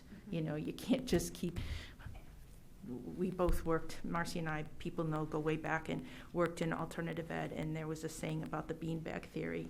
And, you know, you just keep shoving in the beans in the beanbag, and you keep handling it, and eventually it's one bean too many and the whole thing blows.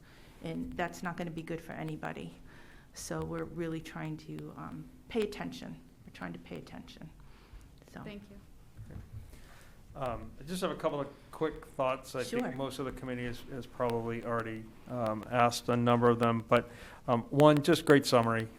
You know, Thank you. as always, I think you do a nice job. And one of the things you said in the beginning was that, you know, Mcas was not the same this year as it was. It was to be used as a diagnostic tool, and I know Mrs. Mabley and others have just asked, you know, in terms of how we're taking this data, and we're not necessarily waiting. We're trying to figure out, you know, how do we dive in and how do we pull the pieces out in terms of doing that. So I'll talk a little bit more on that in a second. But I think one of the things that I'm really curious about is you've mentioned a couple of times those mid-year assessments. When did we do like beginning of the year assessments, and how will you be able to kind of start to track that? And was that something that was done kind of at all levels? Was it selected?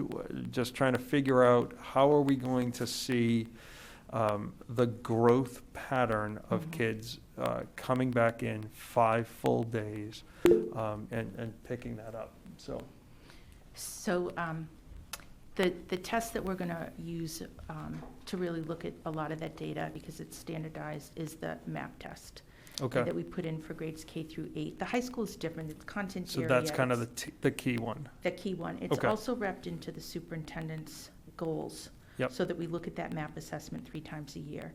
So MAP tells you, kind of gives you guidelines on the dates that you test. So they don't test the first week of September when kids get back into school, which has always been one of my pet peeves. I'm so glad that they don't. So we tested pretty much in October. It's usually about a 2-week window. As I mentioned earlier, it got extended because we were waiting on some attendance kinds of things. Sure. We're not going to do that again. We'll be testing, I believe, in January again. We also do the Dibbles in the beginning of the year for our Right. K through 2 literacy assessment. We'll do that mid-year. We're going to do these at both of those later in the year as well. And then, of course, as I said, we have other formative assessments that take place as well. But that's a piece that we're going to be looking at primarily. Okay. Well, there's definitely opportunity for this to occur, but I think one of the things that we're going to be really looking for and concerned about is the growth that's there, and Right. if the support mechanisms that we kind of have in place are really working. I think that that's going to be very important as we dive in, and I know we will later, grade and school level, right? So this is not, for anybody who's kind of watching at home thinking like, hey, this is the MCAS presentation, it's not. Right. It is, but it's a summary of that, and we're going to Right. dive into that. It's the in a- district view. Into a more granular kind of piece for that, and that's always very good. I know in the past, principals would have presentations at their individual schools. Is that still planned? Would that be virtual? For example, when they're doing a PTO meeting, they would present MCAS. So they are planning to do that. I know Greg and I did talk to them about that. I don't have dates or anything with me Okay. right now. We can get that information. Okay, though. I think that'd be awesome. Mrs. Picard mentioned, and I think Ms. Petrowski, just, you know, if you were in, I keep going back to the folkloric tales here, but, you know, if you're in I 8th shouldn't have grade. mentioned I it. know. Now I'm fixated on it, right? But if you miss that, and if you're a current 9th grade and you kind of miss that, right? Like, it's all of those foundation things. So have you heard back from teachers in terms of, I don't want to say the repeat, but the reinforcement of learning that was lost, and kind of how they're having to kind of pull back and do some catch up with any of that? How is that? I've heard their teachers are concerned. Okay. Yes. So if that's what you're referring to, that students, they feel like they need to go backwards some, and that's where we're trying to look at how we target. We're not just going backwards in general, but how Yep. are we targeting what we look at when we go backwards, for lack of a better word right now in this exchange. But yes, and I know our 1st grade teachers were concerned, you know, especially around literacy. Yep. You know, that's where I think we're seeing a big dip. It wasn't, we didn't see as big a dip in terms of 2nd or 3rd grade in terms of those literacy skills, but 1st grade. And again, kindergartners were in school for half a day Right. for much of the year. And even in terms of just understanding how to be in a classroom, the kids in first grade are in many, many instances I've heard are having a tough time. Like, I was a high school person forever, and then when I went to Thompson, I was like, oh, Lord, kindergarten. And I would tell the kindergarten teachers, like, I could deal with kids that did really bad things, because I did alternative ed, and I could deal with that, but the kindergartners, I would be amazed, like, they're not potty trained. We had kids that come into Thompson that weren't potty trained. They didn't know how to sit in a chair. You know, there were lots of issues that I had no idea that those were going to be issues. So our first grade teachers are picking up a lot of that typically our kindergarten teachers, God bless them, deal with and get fixed and get those kids understanding what it means to be a student and what it means to sit in a classroom and what it means to go to the rug and participate in a literacy lesson. You know, that was all abbreviated for them last year. So I feel like the first grade is where we definitely have a lot of challenges around things like that too. And I've heard that. So in reference to your question about what have I heard? Yeah, the fact that you use the word concerning is actually concerning to me. But, you know, I think, one, you said it as well, you know, we have an amazing faculty and staff that support our students. So hopefully we will start to see some of, you know, these intervention kind of pieces kind of taking place, and we'll see some positive growth as we look to the mid-year reports. A quick thought, a little bit for you, a little bit perhaps for Marcy. You know, you mentioned attendance, and I would actually kind of almost tie that to nurse visits as well here as well. I think it's probably implied, but you know, I think there's a lot of students who probably need some of that social emotional support, and it may not be that they're absent from school, but that they may be visiting the nurse and are subsequently absent from class. Exactly that, and that. I have heard a little bit is relatively high, and so if that is the case, still continuing to be the case, you know, that's going to definitely have an impact. I think. I'll check into that. Yeah, it was a number of years ago. We kind of looked at the number of nurse visits that were going on, and we could tie some of those frequent flyers, you know, back to some of the scores that were there. So it's also, I think, a good indication of the students that need that help coming in. I'm not looking for specific, you know, kids, of course, or grades, but, you know, and I think Ms. Picard kind of mentioned this, but, you know, students who attended our Acceleration Academy are, if you pair that back to some of the kids who kind of were not meeting expectations and failing, is there a good correlation? I shouldn't use the term good correlation. Is there a correlation between those students and where they were? Did we kind of, I hate to say get it right in terms of who we targeted some of those resources to? So I can get some of that data. I don't have that right now to look at some of our students that attended the Acceleration Academy. That data is going to be more tied into our MAP data because the Mcas took place before the Acceleration Academy took place. So, but I can look at some of those students that participated in Acceleration Academy, and did we see maybe some improvement in their fall MCAS scores versus what we might have expected based on their spring MCAS scores. Okay. So.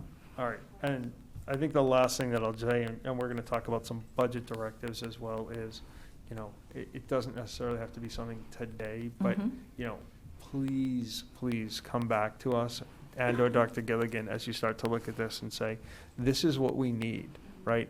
Like, it's not good to say, well, we needed it, but we didn't ask for it. Like, let's ask for it. Let's try to figure out how to get this into the budget. You know, we've got lost learning, and we need to make up. So if we can get it into the budget, we've got to do everything we can to get it there. I have no problem asking. I know you well enough that you do not. So awesome. Awesome. All right. Thank you, Ms. Marks, and outstanding presentation. And that concludes the superintendent's report. Awesome. Excellent. Thank you. All right.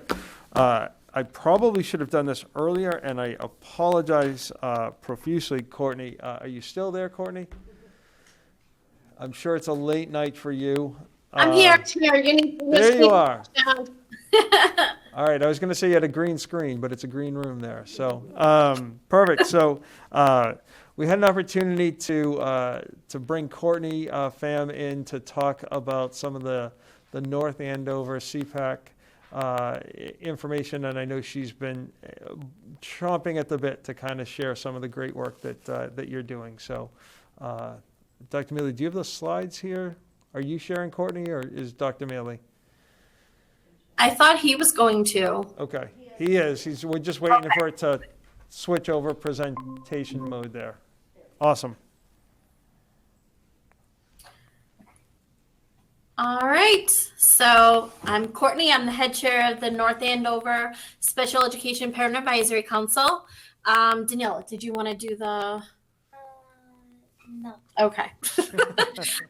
Our mission, the North Andover Special Education Parent Advisory Council, is a volunteer organization of parents with children on an IEP and 504 plans. It is our mission to serve as advocates for all school-age children and young adults with special needs in our community.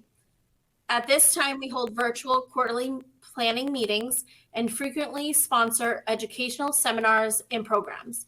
All are welcome to join our wonderful network of families. Please contact us or join our mailing list to find out how you can get involved or to learn about upcoming events. And then we have our email and Facebook page. Yep. So right now our board is, I'm the head chair, and then the secretary is Wendy Nichols. Communications is Vanessa Horscher, and workshop coordinator is Jane Westcamp. And some past events that we did for community chats, meet the school committee candidates, which we hope to do again because a lot of families really loved that. Literacy and the science of reading, parents' rights in special education, social emotional resources, community resources, including police and fire departments. And then one that we started last year that I'm really excited about is a Special Education Teacher Awards and Recognition Star Award. Some outreach for school-based events. Really happy about this one. So before COVID, Sergeant does the fun run, October fun run. And before COVID, our Cpac gave out medals for Miss Chloe's class, the medical fragile classroom. And this year, we changed a little things with the Sergeant PTO. Was awesome. They gave us they paid for the Mylar balloons and whatever Miss Chloe wanted, she got. And then the Cpac, we got the medals for the kids that were participating. And Daniella, would you like to talk about what your class did? My class did they made signs for Miss Chloe's class, and then we did a lot of things. At the beginning, my class was supportive that we did, and my teacher was very supportive, and we had fun. And some of the kids did go Maya, go Aiden, go Ronald. They were the people that was doing it, but Ronald didn't really do it. He was off the course. And He did his own. Yeah. And my class and other classes joined, and we the Miss Chloe's class had a lot of fun. Yeah, it was fun. It was so Daniella's 4E Miss Bono's class, they made the signs, and then it ended up all the 4th grade students came and they all started cheering. It was really nice. Marcy was there. Marcy saw it. They did really an adapted fun run for students that have adaptive PE. It was really nice. And it isn't something they have participated before, but not at the level they were able to participate this year. So kudos to Daniella and Courtney, because even from Shannon, Cloud the teacher, out of her own mouth, they've never been able to participate like they've never felt like part of it as much as they did this year. So it was great. Awesome. Outstanding. Yeah, it was a really beautiful moment. It was really nice. But yeah, and so some of our upcoming events, we have the Parents' Rights with Holly. November 8th at, I think we're changing the time, right, Holly? Yes. Okay. To 6 o'clock. So, yep, so it'll be 6 o'clock. And also some really, I'm excited. So as you know, November is Cpac Awareness Month. The governor signed for the 3rd year for November to be Cpac Awareness Month.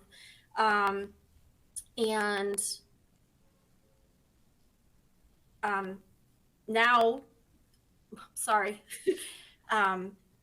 now they're going to, November 20th is going to be Lighted Up Yellow. If you want to go to the next, where is it?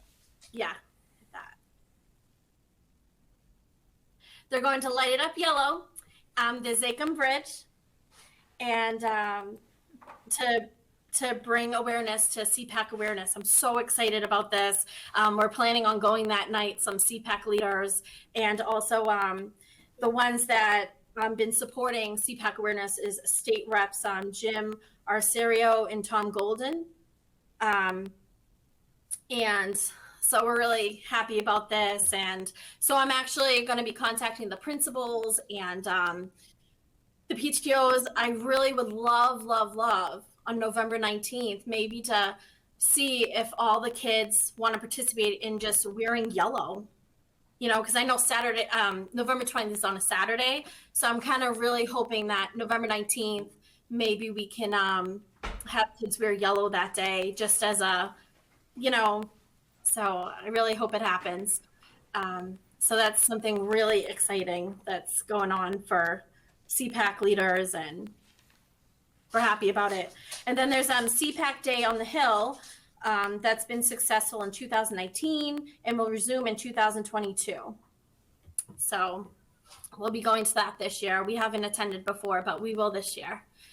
And then what we've been doing differently is our Cpac meetings are going to be just quarterly this year. I think there'll be more, I just think it'll be better. So our next one is December 7th. And in this one, we will have Mary Lou Connors be there, which I think will be really good. And then February 28th is executive function with Sarah Ward. We got the date. And March 8th will be our Cpac quarterly business meeting. And then June 7th will be another quarterly business meeting. We will also have other things coming up. We're also working with NAPRN, North Andover, Parent Resource Network, which I'm really excited about because they focus more on the social emotional, which I think is really balances off between the both of us. So I'm really happy about that. And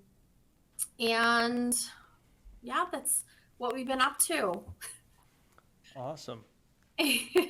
That's fantastic. Definitely a lot. We'll see if we have any questions from the committee here. That's okay with you? Oh. Yep. There's one thing I wanted to add. I forgot to say this. I apologize. So one of the things that we did for Daniella's IEP meeting this year, she actually attended just for 5 minutes. And she, you want to say what you did? The day before, we went over certain things like what works, what's not working, you know, and how did it go, Daniella, when you went? So my teacher, Miss Bona, when I wrote my answers, she had the same thing, and when I wrote it, I said the answers that I had trouble with. Yeah.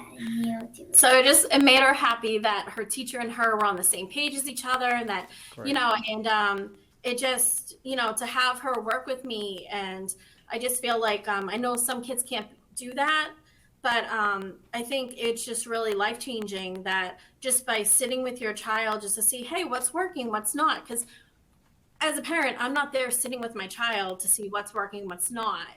So for her to let me know is, you know, opens up a whole new thing that helps not only me as a mom, but as for parents, I mean, for teachers.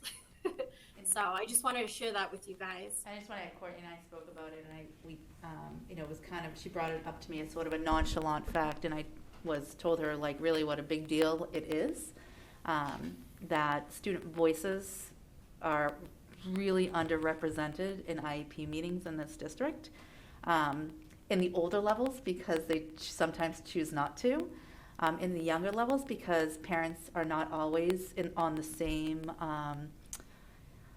having as open of discussions as Courtney's having with her family, and that's, again, total parental choice and what you feel like is right for your own family. But in the case of Courtney's family, it's something that they do talk about, so how empowering it is for a student, no matter what their age, to have a voice. And just, I'm sure for the large audience at hand, she was there for a few minutes, so it wasn't, there's no expectation that a child needs to stay for their whole meeting, but she was in for a few minutes, and sometimes it's at the beginning and sometimes it's at the end. But I think, Daniella, it was a good experience for you, and I hope you inspire some other students to do the same. She went for 5 minutes, and I asked her right before it to make sure that she was okay going, just in case she wanted to change her mind. But she was excited about it. So. That's great. Communication, not the issue. Danielle, you've attended one more meeting than my son has. And he's Awesome. 15, right? Awesome. Mrs. Picard, do you have any questions here? I have, first of all, just huge congratulations. You've done such great work. This is your second year as head chair, and I think it's the third or fourth time you've presented to us, and it's tremendous, and I'm really excited about it. I wonder if there are fun runs at the other schools that need some student supports. It's great to start someplace, and especially starting maybe the place that has the highest need, right? So I'm sure you'll be looking for other opportunities to support students. I remember when my kids, who are now 25 and 22, did the fun run at Thompson, and there was a student that certainly needed support, and the entire school really cheered on that student. So I know, I know what a difference it makes for individual kids as well as groups of kids. So thank you for doing that. I will be delighted to wear yellow on November 19th, and I will be thinking of other ways that we can light it up yellow. I mean, maybe I have yellow fairy lights that I can put out. I don't know if there might be ways that we can do that. And then thirdly, I would encourage everyone to see Sarah Ward, whether you have kids in North Andover Public Schools or not. I've seen her a number of times, and she's always got excellent practical tips, and just her communication style is so clear and so helpful. And I know she's hard to get.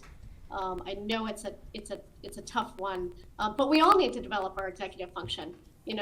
Whether we're typically developing, or we have special education needs, or we're kids or adults. It's just a tremendous opportunity. So thank you so much for everything you're doing. Awesome. And I'm done, Mr. McDevitt. All right. Okay. Ms. Vizzi? I concur with everything Helen just said. Courtney, is it only your second year as chair? I feel like you've been here longer. I think it's my third now. Yeah. The first year was a whirlwind, so. So that was going to be my comment. This is a really tough position to keep the energy up with. It's so easy to get jaded, and it's hard. And I know the lack of parental support and attendance at meetings, and the fact that you're this energetic and enthusiastic in your third year is tremendous. And you've done such a great job. I can't even tell you. You've kept this organization going. So I just wanted to give you all the credit that you deserve. Thank you. I'm done. Great. Ms. Petrozzi? And I will add, your energy at this time of night after sitting through the most of our meeting, that's awesome. And I just have similar thoughts. Thank you so much for all of the work that you're doing. You're such a valuable resource for our community. I'm wondering how well attended your meetings are. Not that great. I'm not gonna lie. Yeah, they never are. It's not you. That's why a lot of Cpacs in other districts were trying to collaborate together on different things so that our attendance is better. But But yeah, I would. That's why we're having Mary Lou in December for kindergarten families to see if that might help us a little bit. So Yeah. No, that's great. I mean, not great that you're not well attended, but having the speakers coming in, I'm hoping will help. And then how can we spread the word about wearing yellow on November 19th? Because I too will be excited to do that. It's such a simple way we can show support. I was just gonna, I just whispered to Mars that we have a superintendent's newsletter, and I think that would be a great thing to include in the newsletter going out in November. Yes. Yeah. Yeah, I think that'd be great. What's your idea, Daniella has an idea. Hold on. I can tell my teacher, and then my teacher can tell my principal. And Oh, okay. She can tell the other principals. Oh, okay. Sounds good. And just thank you for all your work, and really just I just want to congratulate you on all the work that you're doing, and then just advocating for not only your own family but for other families, but especially to empowering your daughter and allowing her to share her voice. It really is it gave me chills, and so good job. So thank you. Thank you. Awesome. Ms. Mabley? All I would like to say, Courtney, is that we miss you at the PTO president's meetings. I know you're working now, but you've been communicating by email with the group, and we all missed you the last couple. But if you ever need someone to take one of your issues and like discuss it, I'd be happy to step in and do that. The whole group, we always discuss what you send in, but if you have anybody who you need to stand in for you and you can't send someone, just let me know, and I'd be happy to do that. Thank you. I appreciate that. I'll definitely take you up on that. Okay, very good. Courtney, I'm just going to echo, I think, what everyone else has already said. Just thank you so much for all of your hard work and dedication. I know it's not easy at times, and I think what you've brought is just, tremendous energy to the position. I think maybe that's why you're there for 3 years. So 3 more years, maybe. I don't know. I think this saying's 4 more, but we'll go 3 more if that's okay. The other thing I would just say is, I did not realize that students were kind of somewhat welcome to come in for a couple of minutes with their own meetings that's there, and I think that's great and fantastic, and to know that your daughter was able to go and had a voice in that conversation. Obviously she's very well spoken, so that makes it very easy to do that, and I don't know if there's a way that we can try to encourage that, but I do think it's so incredibly valuable. Some families don't want to do it at the high school level, and Sure. That was period. At the high school level, Paul and I talked about it just today, that because part of one of the trainings that we're doing again is around engagement and student voice. So a practice that used to be a practice that again got lost in some of this was meeting with liaisons, special education teachers at the high school level and middle school levels, meeting with the students prior to their meeting to at least have that information more so about their transition, like what their goals are, their kind of 1 to 5 year plan. And even if they don't want to go into that meeting, to have their voice go into that meeting from, I'm sure you are all aware, sometimes parents get the least amount of that information and teachers can get more of that information. So try to get that information from them through those conversations as well. So, but again, the same thing, like again, Courtney and I were having a benign conversation. She brought it up just as a nothing, and I was, happy to hear it, and told her she should absolutely spread the word about that, because our own people question that. Like, is it okay? Like, what should they know? What shouldn't they know? And they should know whatever your family feels like they should know. Right. And sometimes, in older, we have those difficult conversations sometimes when it's time for them to know. Yeah. So. Yeah, and certainly And that's the age thing, appropriate. my daughter, she knows that she has a little more difficult time than other kids. And so when she brings that up to me,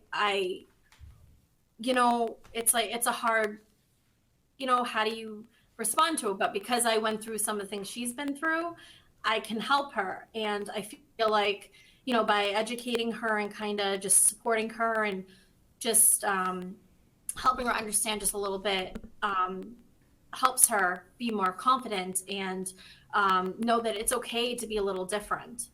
There's, and So I try to instill that in her, and now she, you know, she's thriving. She's like, she loves math. She's not the greatest at math, but hey, she loves it, so I'll take it. Like, Awesome. Awesome. And then the very last thing is, you know, I love to kind of hear that you're working or the possibility of working with some other districts and communities that are around us as well. I know we have some programs that we share some resources with as well.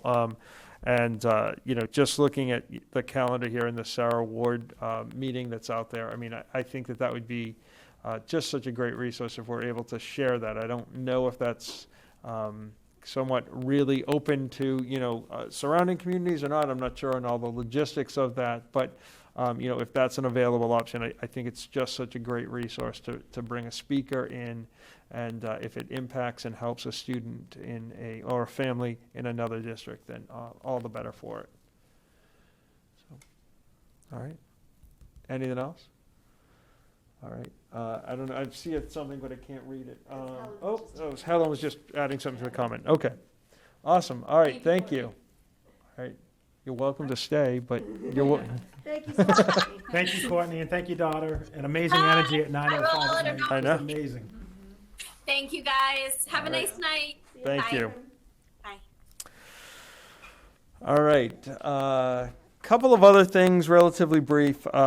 Chair report here, not necessarily in any order of importance, but our next meeting is actually, it's not listed here totally accurately. We are going to have a joint meeting on November 8th with the Select Board. That meeting is anticipated right now to be at Town Hall. We will be there for not all of the meeting, but we were planning on the school capacity schedule to kind of somewhat present to them. I think I've spoken with Laura Bates and Melissa. I think it's a great thing for us to kind of just be all part of the meeting. If there's questions, if there's conversations, rather than only having, you know, really Dr. Mealy or Dr. Gilligan or myself be able to speak, you know, I think it's really good that we have everybody who can do that, and certainly Ms.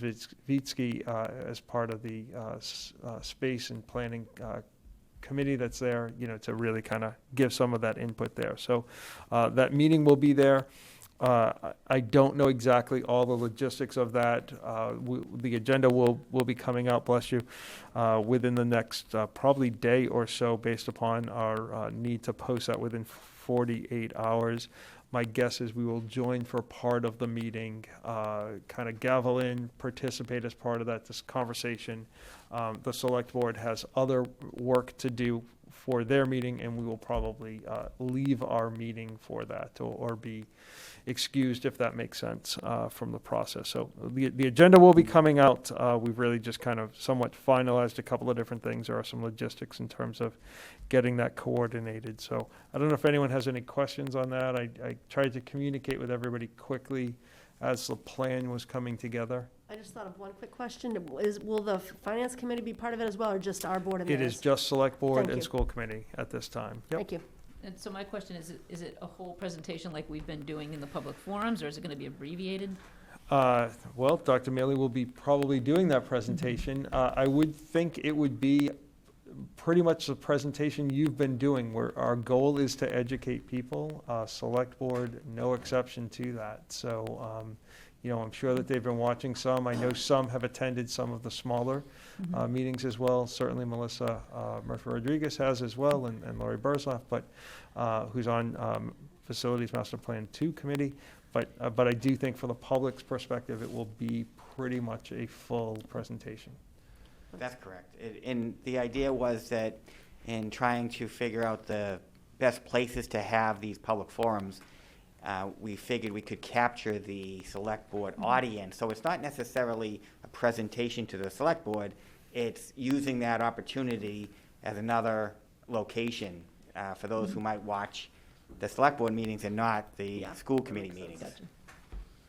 And just as a reminder, we're at the Senior Center tomorrow as well, from 1 to 3. Yep. All right. Any other questions on just the joint meeting November Thank 8th, you. Monday, 7 o'clock. Second thing, I was really excited to see the Veterans Day parade returning on Veterans Day, the 11th. I think it kicks off, if I remember correctly, at 10 o'clock. I want to say it CVS, right? it kicks off at CVS, and we walk up to Veterans Park, adjacent to the Stevens Library. So relatively short walk, but great to see that kind of come back. I do not remember, Mrs. Mavely, you might remember the rain or inclement weather plan for that? North Andover Middle School, I believe, is the rain location. Okay. And there would be no marching then, we would just go there. We would just go directly there, okay. I thought it was the middle, but I wanted to be sure. Yeah, that's what I remember, at least from the letter, yeah. Okay. Helen's confirming. All right. Do we get a thumbs up from Helen? There we go. All right, all right. And then one of the more exciting things that I think we do in the community is we recognize a lot of our students. We recognize student athletes. And one of the things that I think is pretty unique to North Andover is the recognition of educators and kind of going into the Educator Hall of Fame. And so last Wednesday or Thursday, my days are all scrambled here. Last Wednesday, Mary Julie Gregoire was inducted in as the 2021 Educator Hall of Fame, and we welcomed her in with 29 staff members who achieved professional teacher status, and certainly worked hard to achieve that during the pandemic year and a half that we just endured. But Mary got up and spoke at the end, and I think it's available either on YouTube or on Cam. For it, and I'm not sure there were many dry eyes in the room at the end of it. She was absolutely fantastic, and the meaning that it had and the impact that teachers had on her, and what drove her to be a teacher, and her daughter as well, and just truly fantastic. So if you've not had an opportunity to see that, I would encourage you to do that, because one, she spoke so well, and two, her message was just so important. So I don't know if you have anything you want to add. You've spoken with her many, many times. Yeah, she's an amazing human being. She was tremendous. And what blew me away as well was all the teachers, retired teachers who came to attend to honor her getting inducted, because she'd had an impact on her own colleagues as well. And as Mr. McDevitt said, there is also going to be a video put together that Greg Landry's doing that will include more comments from Mary Julie, I believe, as well, or maybe the same thing again, plus the teachers who are inducted, what the principals had to say about them, and I think they each got videotaped to talk about themselves a little bit as well. And that's, once it's finalized, we'll make sure that gets sent out to all the schools, and we can timestamp it for different schools and things like that. But I agree with Mr. McDevitt. Wow, if you only cut to that part, no offense, everybody else, that will really inspire you in life. No, it was very inspiring. It was. It's one of the most special things. That's why North Andover is special. This is a special place to work. It's a special community. The Educator Hall of Fame, the school committee put in place years back, just an amazing thing. Mary Julie was SEL before there was SEL.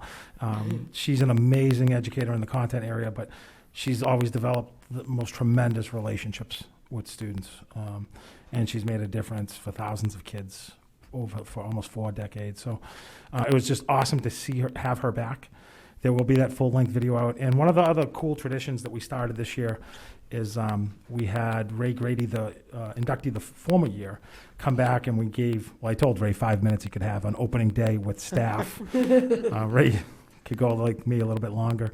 But we'll have Mary Julie back on opening day. And the feedback from our staff was it was really an awesome part of opening day to hear from, teachers the likes of Ray Grady and Mary Julie Gregoire and the crowd of retired baby boomer teachers.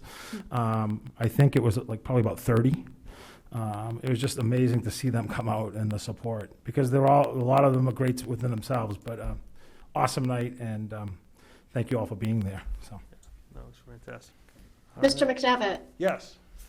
I would just add that, as we said, there are many, many special educators who are special in North Andover, and the Educator Hall of Fame nominations are open now. So as families and individuals reminisce over the holidays and think about their favorite teachers and think about Mary Gregoire and the other people that have influenced their lives, they can just get a nomination in right now. And that'll, it comes up again really quickly. So if people are thinking about it, they should not hesitate. And the application is online on our school committee website. Perfect, thank you. Good reminder. All right, Dr. Mealy, anything you want to share in terms of the school capacity report, forums, next meetings? So we're halfway through the fall public forums. Dr. Gilligan mentioned that tomorrow will be at the Senior Center. We wanted to have one of them during the day, so that'll be at 1 o'clock at the Senior Center. You guys also talked about the Select Board meeting on the 8th, and we'll be at the Brad Street on the 9th, and then December 1st we finish up the fall forums at the Youth Center. The purpose of these ones are to educate the public on the projects and the needs for these projects, and then the winter-spring forums coming out of the holidays will be to identify the timeline and the funding plan as we continue to work with the town manager on that. I think that's it for now. Okay. Yeah, Great. I will say that like the Cpac meetings haven't been greatly attended. I think we usually outnumber the public. We continue to try to get the word out. The school committee members, every single one has been to at least one meeting, and most more than one meeting. And the town manager's been there, and Lori Burzlaff, the Director of Administrative Services. MVG has been at these meetings to answer questions. So there's an opportunity, if you have any questions, to come and have them answered by all those involved. So we would welcome you to attend. Awesome, great, thank you. All right, so we are going to move forward to old business, which is the second reading of the capital plan. The capital plan was discussed at the last meeting on I think it was the 21st of October. Dr. Mealy, I think, is bringing that up and can give us and the community a little bit of context in terms of what it is and what's going on.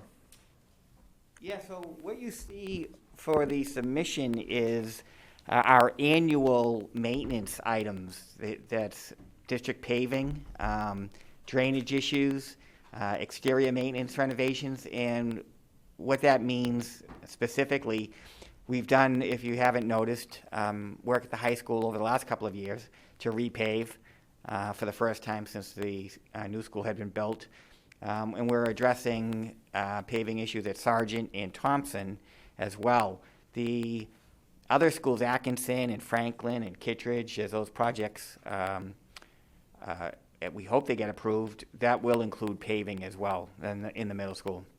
So we'll be adjusting this depending on what happens with the facilities master plan. We won't need to go out as far as we have it right now for the paving. District-wide draining, we're seeing drainage issues. We've addressed some drainage at Franklin and the high school, and we still have some issues at Sargent that we're addressing. So it's those kind of things that money goes towards. Exterior maintenance, if you familiar with Thompson and you saw the arch come down because it was starting to deteriorate and come down on its own, so we wanted to control that. And so those funds we use for that and other exterior issues that might come up in our school district. So these have been very helpful in addressing those issues as they come up. I have an asterisk. The facilities master plan does not have to be submitted by the school committee as part of this capital plan. It has already been made as a recommendation to the facilities master plan, and so will be part of the town manager's submission of the capital plan. And then we have our annual IT infrastructure that's in there to address and maintain. We did a large investment a few years ago, and this is the funds to maintain that infrastructure that's in place. And then we have in orange the district-wide security. That's a placeholder. I did finally get the consultant's report about a couple of hours before tonight's meeting, so I haven't had a chance to spend any time with them and ask my questions to follow up, and then to have some discussions with the town manager about where on the 5-year plan we want to put this, and if we want to do it in phases. And this also includes some changes that are possible because of the renovations. It's not like you would do work to access like doors and things like that are they going to get replaced fairly quickly. So we've got to kind of adjust the plan accordingly as well. So what I would ask for this evening is to approve the submittal as presented, with the understanding that we can make an amendment to this at the next meeting to plug in the district-wide security item.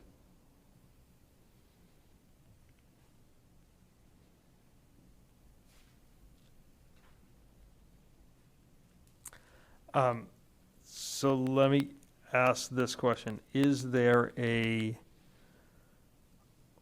deadline for submitting this, that it's imperative to do this tonight without that security information, or should we hold on it until the 18th? You could do either one, in all honesty. The deadline is normally October 31st, and it's always our first meeting in November that is the final approval by the school committee. They already know what we're submitting. It's not changing anything other than the security. So by approving that tonight, then I can officially submit our annual submittals, and then there's no issue with us then adding the security, because I already have it. They have that as a placeholder as well. So they're just waiting on that discussion for the town manager and myself to have to figure out where that's going to go. Okay, so they have it as a placeholder without a dollar amount. Correct. Okay. Correct. All right. So I don't know if there's a motion or an amendment, or I'll move that we approve the submittal as presented, subject to the amendment when we get the security number. is there a second? Second? Sorry. Okay, sorry. Just making notes. Discussion. Any questions, comments, concerns? I just have one question. Have you found that the IT line item is sufficient? Like, is that adequate, 200,000 a year? Okay. Yeah, we had it at 100,000, but we ended up, as I said a few years ago, we did $2 million in work that the recommendation was that you do 10% per year of the asset, and we bumped it up, and they allow us to, if we don't use it all, to use it for other IT needs such as devices, which we've been able to do. But it's been pretty close to the amount, but it's been sufficient. Okay. So related to that, does that now include, I know we added a whole bunch more Chromebooks, does that include like sunsetting those that are falling up, that are no longer working well, and adding to them, things like that, or would that be a separate? So that we do have that in the operating budget? We do, okay. We do, yep. And then one other question is, do you know if, and maybe you don't know, but we have the district-wide security we're looking at, and you're talking with people, is the town looking at this type of? That's part of the discussion as well, because the fire department is looking at the ability to communicate when power is out. I think I might have mentioned that. That's right, you last did. time. And so they've got some information coming in as well, and part of the discussion is maybe we want to combine that. Makes sense, okay. Yep. Thank you. Ms. Petrowski? I guess I'm just, because I'm new here and I don't normally work with budgets like this, I'm confused about how you can leave that. I know you said we can do an amendment, but do you have like a number that you're hoping to stay close to? Like, what if they come back and it's like not even close to what you're thinking? I just don't know how it works to do this without having that number. To me, it would make sense to wait until we have all the info. It's not it's not number driven. It's need driven. So what I asked them to do is assess our needs Yeah. And then give us the menu of, okay, camera coverage, interior and exterior, access, building access, interior door security. And so have those, and we can decide, all right, well, based on that number, we can do this year, and we might be able to phase it over time. So it's really needs driven. It's not, we don't have a number in mind to begin with. Okay, I guess it's just still confuses me on how that all works, but that's me, not you. Yeah, so overall, the town has a goal of no more than 5% in borrowing for capital needs. We've been under that for a while now, which is good, and continues to be able to self-fund some of these projects so that we don't have to borrow the money. Right. But that's really what drives, otherwise you'd say, okay, we know what our needs are, we're gonna do them all. But we can't financially, so we have to figure out the long-term plan of when we can do these. Right, okay. All right, I see that Ms. Picard has a question there. Yeah, I have some questions and comments. It seems to me, Ms. Petrowski, that this is the opportunity that we have to say, these are all the things we need. And then if the town manager says we can't afford all those things, we haven't at least sold ourselves short. That's kind of how I see it. Is that accurate, Dr. Mealy? Yes, our responsibility is to identify our needs, and if they can be funded, great. It depends on how much of a priority is put on it. And that's what the Capital Improvement Plan Committee does, is all the departments submit these, and they have to prioritize them and figure out which can be afforded. It's kind of similar to what the MSBA does, where they have all these submissions and they narrow it down and then pay a visit and prioritize those and figure out what can be funded. So yeah, our responsibility is to identify needs and then see what happens from there.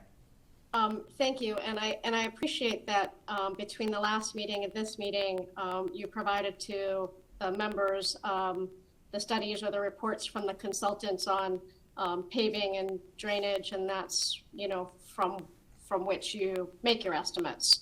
So I appreciate having those reports. I'm concerned about approving new funds for new projects without a report on what's happened with the projects that we've already approved. And I know we talked last time about reporting on that. So,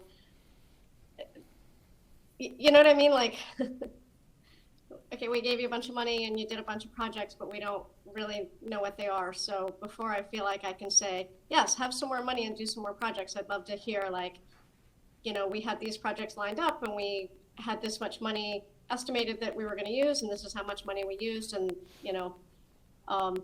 I know that's in the warrants, and I know that it's, all the information is out there, but piecing it together is a challenge when it's not, put together in a report for us. Yeah, so like I said just a few minutes ago, the paving has been the high school. Over the last 2 or 3 years, we've been addressing that, and we'll do Sargent next in Thompson. The drainage issues were at the high school. That system needed to be cleaned out. Franklin had a drainage issue that was creating a pond in a walkway area that was addressed. And the IT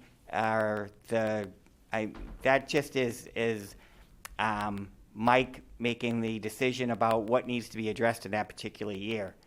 So these are, it's a little bit different because these are maintenance. They're not the normal, like the middle school roof, when that was done, or the window wall system when that was done, or the Kittredge modulars. These are as needed each year in consultation with the facilities department. But I can certainly provide a list of, over the last 2 or 3 years, the projects that have been done. And what the cost was compared to the estimate. How much we spent. We spend it all each year because we have more than what we have. We have more paving than $200,000 per year. That's why we have that amount in there going forward. So we use all of the funds and are not able to do all of the projects that need to be done, and that's why they're there for consecutive years. Thank you. Just a couple of quick thoughts. First, these are what we are projecting for fiscal year 23 up to 27, correct? Correct. Okay, so what's interesting is that there's no increase in terms of inflation for any of those, right? Yeah, and I would anticipate that the paving number will not have to continue all the way to FY '27. I don't anticipate having to use $200,000 all the way till that point. I think when we roll in the other projects and we finish up Thompson and Sargent, we'll have a finite number at that point that we'll need, and we'll be able to kind of drop that one off and probably have it be like $50,000 per year just to take care of, annual maintenance on paving. Similar to the drainage, although that one's already fairly low, that one could maybe be combined with the district-wide exterior, because the minimum amount is $50,000, so it might be that gets combined, and that's going to be part of the discussion with the town manager, because some of that frees up what we've already planned to spend for the security. Okay. So one of the things is that these are, in fact, placeholders, and we are making the recommendation that we put these in as placeholders. This then goes to town meeting and is voted on in May in terms of whether or not we're spending $500,000 on paving, drainage, renovations, and infrastructure, IT. So, right. The only thing that will get voted on is what you see in green. The green. Yep. Okay.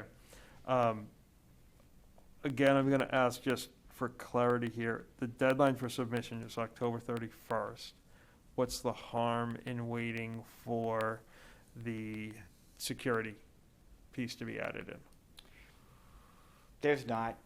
Like I said, they'll proceed with their deliberations, with all the department submittals that come in, with the assumption that we are, based on this discussion, proceeding with the annual amounts in something to do with security. Okay. Either way, we're coming back and we're voting on this, inclusive of the IT component. So either way, we could either vote on the whole thing at the next meeting, or we would only be addressing the security. Okay. Yep. So I will just say I would feel more comfortable voting on it once as opposed to twice, and a revision of that and a change of that number, fully respecting an estimated guideline or estimated deadline of October 31st. However, there's a motion on the floor. So if there's no other discussion, I think I would call for a roll call vote. Is there any other discussion, questions, clarification? Well, I also am not really comfortable voting on this tonight, and so would vote no. So I would wonder if the people who moved and seconded would withdraw the motion and the second, and we can take this up again at our next meeting. I'd feel more comfortable having all the information as well. If we vote tonight, we're voting again next week as well anyway, so, or 2 weeks, sorry. If it's not going to delay anything, I don't know, I think it makes more sense to have the whole picture. Fully recognizing that it does not change the other numbers that are in green, that we're just waiting for a number in the orange box. I'm fine to withdraw my second and wait till the next meeting. All right, motion withdrawn. All right, so the CIP budget will wait for another day. To be continued. Yes, TBC. All right. Jumping ahead, we have new business budget directives. So I think Ms. Picard, this is, sorry, I don't know why I'm doing that. I have it electronically. I was just going to say that, just one and pass it down, please. Is this I was- different? This is the same one we have, right? It may be the same one that's in You your just, packet. it's just There's some edits. yeah. Got it. Or Um, typos fixed. Yep, so what we basically have done in the past is we have taken the the prior year, in this case fiscal year 22 budget directives, and used that as a starting point to move forward with that. Last year's was very specific to COVID and kind of coming out of that. So we met at the agenda meeting and we removed some of that because it was very specific to things in terms of like returning back to school and things of that nature. And so this is kind of where we are here. There's no vote on this tonight. This is discussion. This is beginning of the discussion for budget directives as Dr. Gilligan and his team puts together the fiscal year budget directives. And I was going to say Dr. Mealy. Dr. Gilligan, do you have any No, I just thoughts say you want to add in? I Do would you just want me say to present this? I'm sorry? Do you want me to present it? Absolutely, you can present Okay. it. Yeah, there's no secrets. yeah. No, thank you. You know, as in the past, we've typically talked about budget directives and where we're heading, and I certainly think this is a perfect time to do so. I think we were very COVID heavy last year for obvious reasons. You know, and this is typically, they are the school committee's budget directives, and, you know, we every year approve them, and we work on a budget that we present, a recommended budget to you after the new year, and then you guys vote on a budget, which then moves forward. So these budget directives moving forward really continue to focus on our core teaching and learning and programming, class size. I think one of the key things we talked about last week, Andrew, was really the long-term plan and how does this fit in, you know, with our strategic plan, but ensuring that the annual operating budget supports the long-term budget plan and the timing and completion of the projects in which we're looking at too. So. Okay. All right. I'll open it up to thoughts, questions, concerns, suggestions, modifications. If you have any that you think of between now and the 18th, you can certainly kind of add them in. We'll add them in quasi-draft form and then bring them to the meeting on the 18th. And I'm not going to put anyone on the spot with that. I would say right out of the gate, second one that's here, based on the projections that we've done, the current class size and class configuration, is that maintain class sizes to meet our guidelines with no class exceeding 25 students. Our goal remains class sizes of 18 to 22 at grades K to 2, 3 to 5, 23 to 25, and secondary to meet the programming needs. So my recommendation is we have nothing that is close to 28 at the elementary level, that we drop that down. Yeah, you bring up an interesting point too by suggesting that, Mr. McDevitt, because we've talked about this in years past. You know, it doesn't set it in stone to change that, but it means we're shooting for something better. So.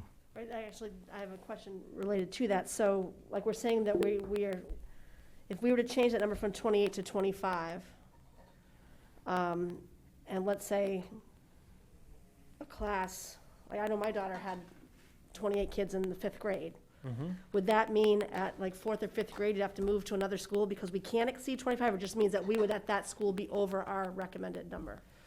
So this is our goal. Goal, that's what I thought. I want to make that clear. If we're looking at things from a this year to next year projection, then that would be the directive that I would say for Dr. Gilligan and his team to make the decision on, do I now have 3 5th grades? Do I have 5 5th grades at a particular school in order to kind of help with this? Now, that it's not an absolute. It's a but recommendation. That is where we are going. You know, the change in the ABECC allowed us to drop class sizes across the district. So my thought is I don't think we have anybody, what is our highest class right now, Dr. Gilligan? The highest class in elementary, Yes. I believe, is 26. 26. So we're super close. But yeah, I just want to make sure it was clear that didn't mean that you cannot go over. It's just that's our goal is to get everybody to 25 or under. Correct. And as we look at a school capacity study, Yep. I think this would be a guiding concern. Yep.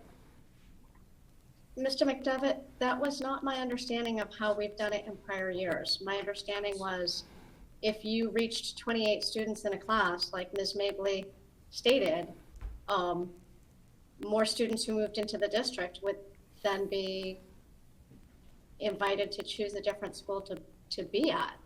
The class size goals were up to 25, but if a class got to be more than 28, so perhaps Dr. Gilligan could clarify that for us, because One of our past practices is when we've hit 28 in elementary schools, we've done our best to not go above 28.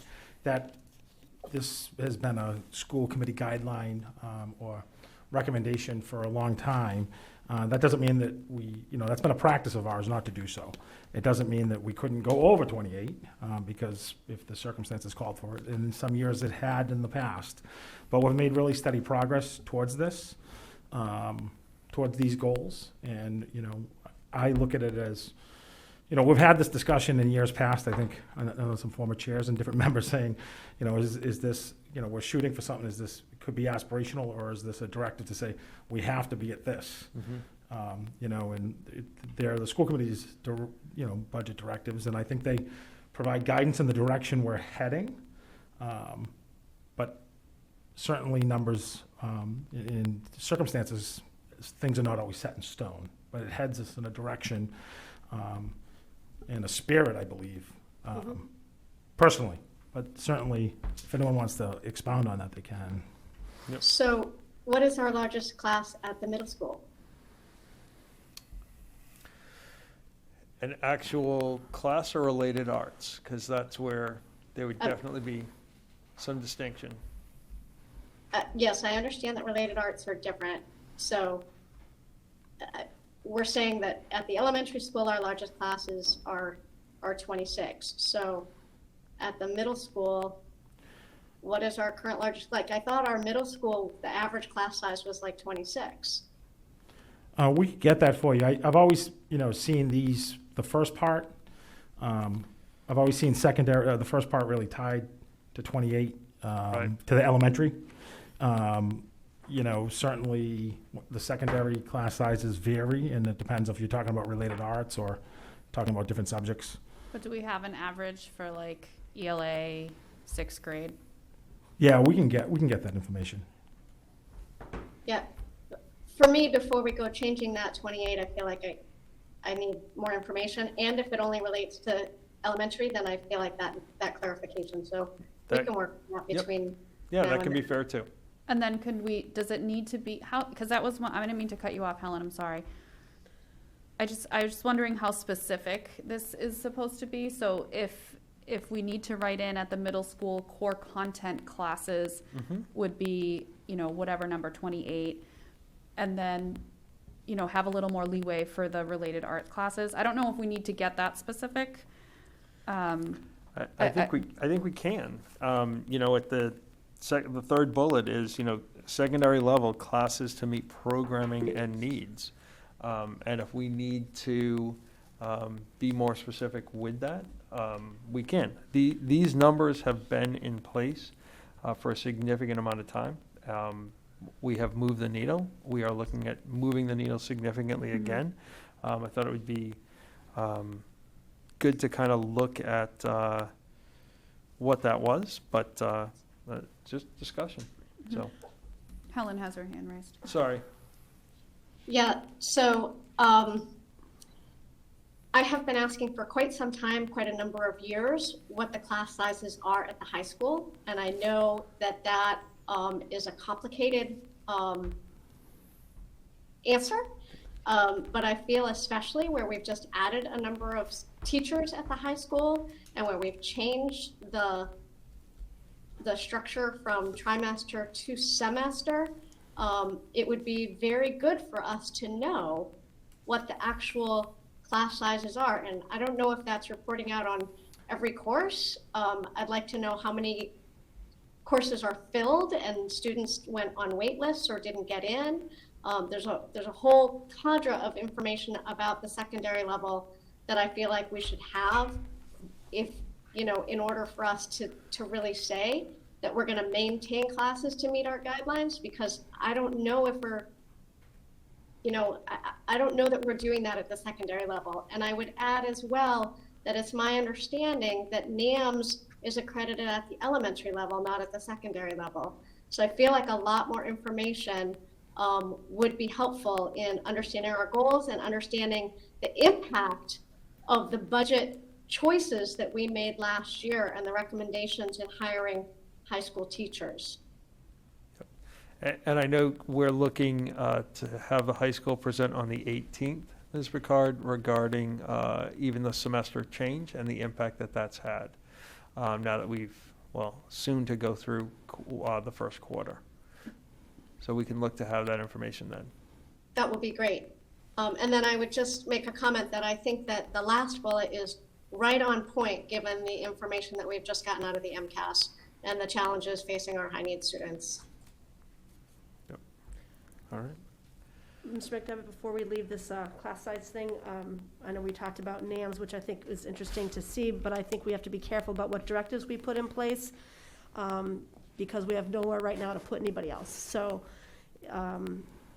this is the same, I remember we having with past members, the same debate. Do we put a goal on that we know we can't achieve? And we know that these guys can't budget to. So I'm not talking about this number, I'm talking about if we added NAMS specifically, we have to be careful about how we do that because we don't necessarily have space to take care of the issue. That's a good Just point. to keep in mind. Yeah, that's a good point. And then, so, are we just, are we Yeah, going just- in order? Okay. So for the first bullet, just thinking of all the MCAS information that we got today, can we be more specific where we're saying retain and or add necessary teaching positions to support the core teaching? Can we list also or add somewhere in there those 1-year positions? Like we want to make that our goal to get those 1-year positions permanent. So can we add those in there? Can we list the specific positions? Do we need to do that? I think that that's I don't know. part of the budget process of us working with our team to deliberate. This is, you know, kind of a compass. It Okay. heads us in a direction. I don't think you're going to get an argument out of any of us about lowering class size when we can, about providing the appropriate supports of what our kids need and deserve here in North Andover. And I also, you know, you can certainly, like, this is the first look at it too, think about it. I think to Amy's point, we had this discussion years back, like, let's get elementary class size to this. Well, we couldn't add any more elementary teachers because there was no more space. You know, there was no more space at our middle school to continue to add teachers. I think we squeezed one last one in with that 6th grade team. You know, so there's some time to think about it, but thinking about moving forward, we put forward a multi-year plan, and a lot of the 1-year positions that we thought we're going to take our best crack at getting kids caught up with the thought of ESSER money in the future, but also balancing what was in our plan and what are some of the things that recovery money can help us put in the budget earlier than we had planned for. Yep. You know, so, and there's some examples of that we covered last time. So, you know, I think this kind of sets that direction of where we want to head. But the specifics, I think that will come out during the budget discussion that we have, and it's pretty. I think the budget discussion at the school committee level has been pretty thorough. Okay. No, I just was wondering, again, I'm new, so Yeah, I'm no, not sure. absolutely. Oh, great question. Right, No, it's and solid. if it's the directive, then we really want to focus on keeping those positions, highlight them. I don't know. Yep. All right. Other thoughts or questions? All right. Any I think this document's been shared with you all electronically, so if there's things that you want to kind of do, you certainly can make some edits, and then we will look to this for the 18th as we come back. Yeah, and you guys can send it to the chair or myself, or even Yep. Michelle, if you want to shoot her something, she'll add it in. Yeah, we can always add things onto the document, and then in the meeting, kind of add and remove as we start to discuss. So, perfect. All right. Sorry, I'm a little fogged here. I don't see any public here, and so I will just ask if there is anything from the committee that you wish to share before we look to a motion to adjourn. Ms. Picard. Yeah, I just want to thank this committee and the community for shifting this meeting to tonight, and wish well to all who are celebrating Diwali tomorrow. Awesome. Thank you. Ms. Vitsky? Nothing, thanks. Ms. Petrowski? No, thank you. I'm all set. Thank you for a fine meeting, Mr. Chairman. All righty. I have nothing else, so I would like a motion that will not be withdrawn. Is there a motion to adjourn? So moved. Second. Ms. Picard, seconded by Ms. Petrowski. Any discussion? Do a roll call. Ms. Picard? Yes. Ms. Vitsky? Yes. Ms. Petrowski? Yes. Ms. Mavely? Yes. And the chair votes yes. We are adjourned until our joint meeting on the 8th at, I believe it will be Town Hall.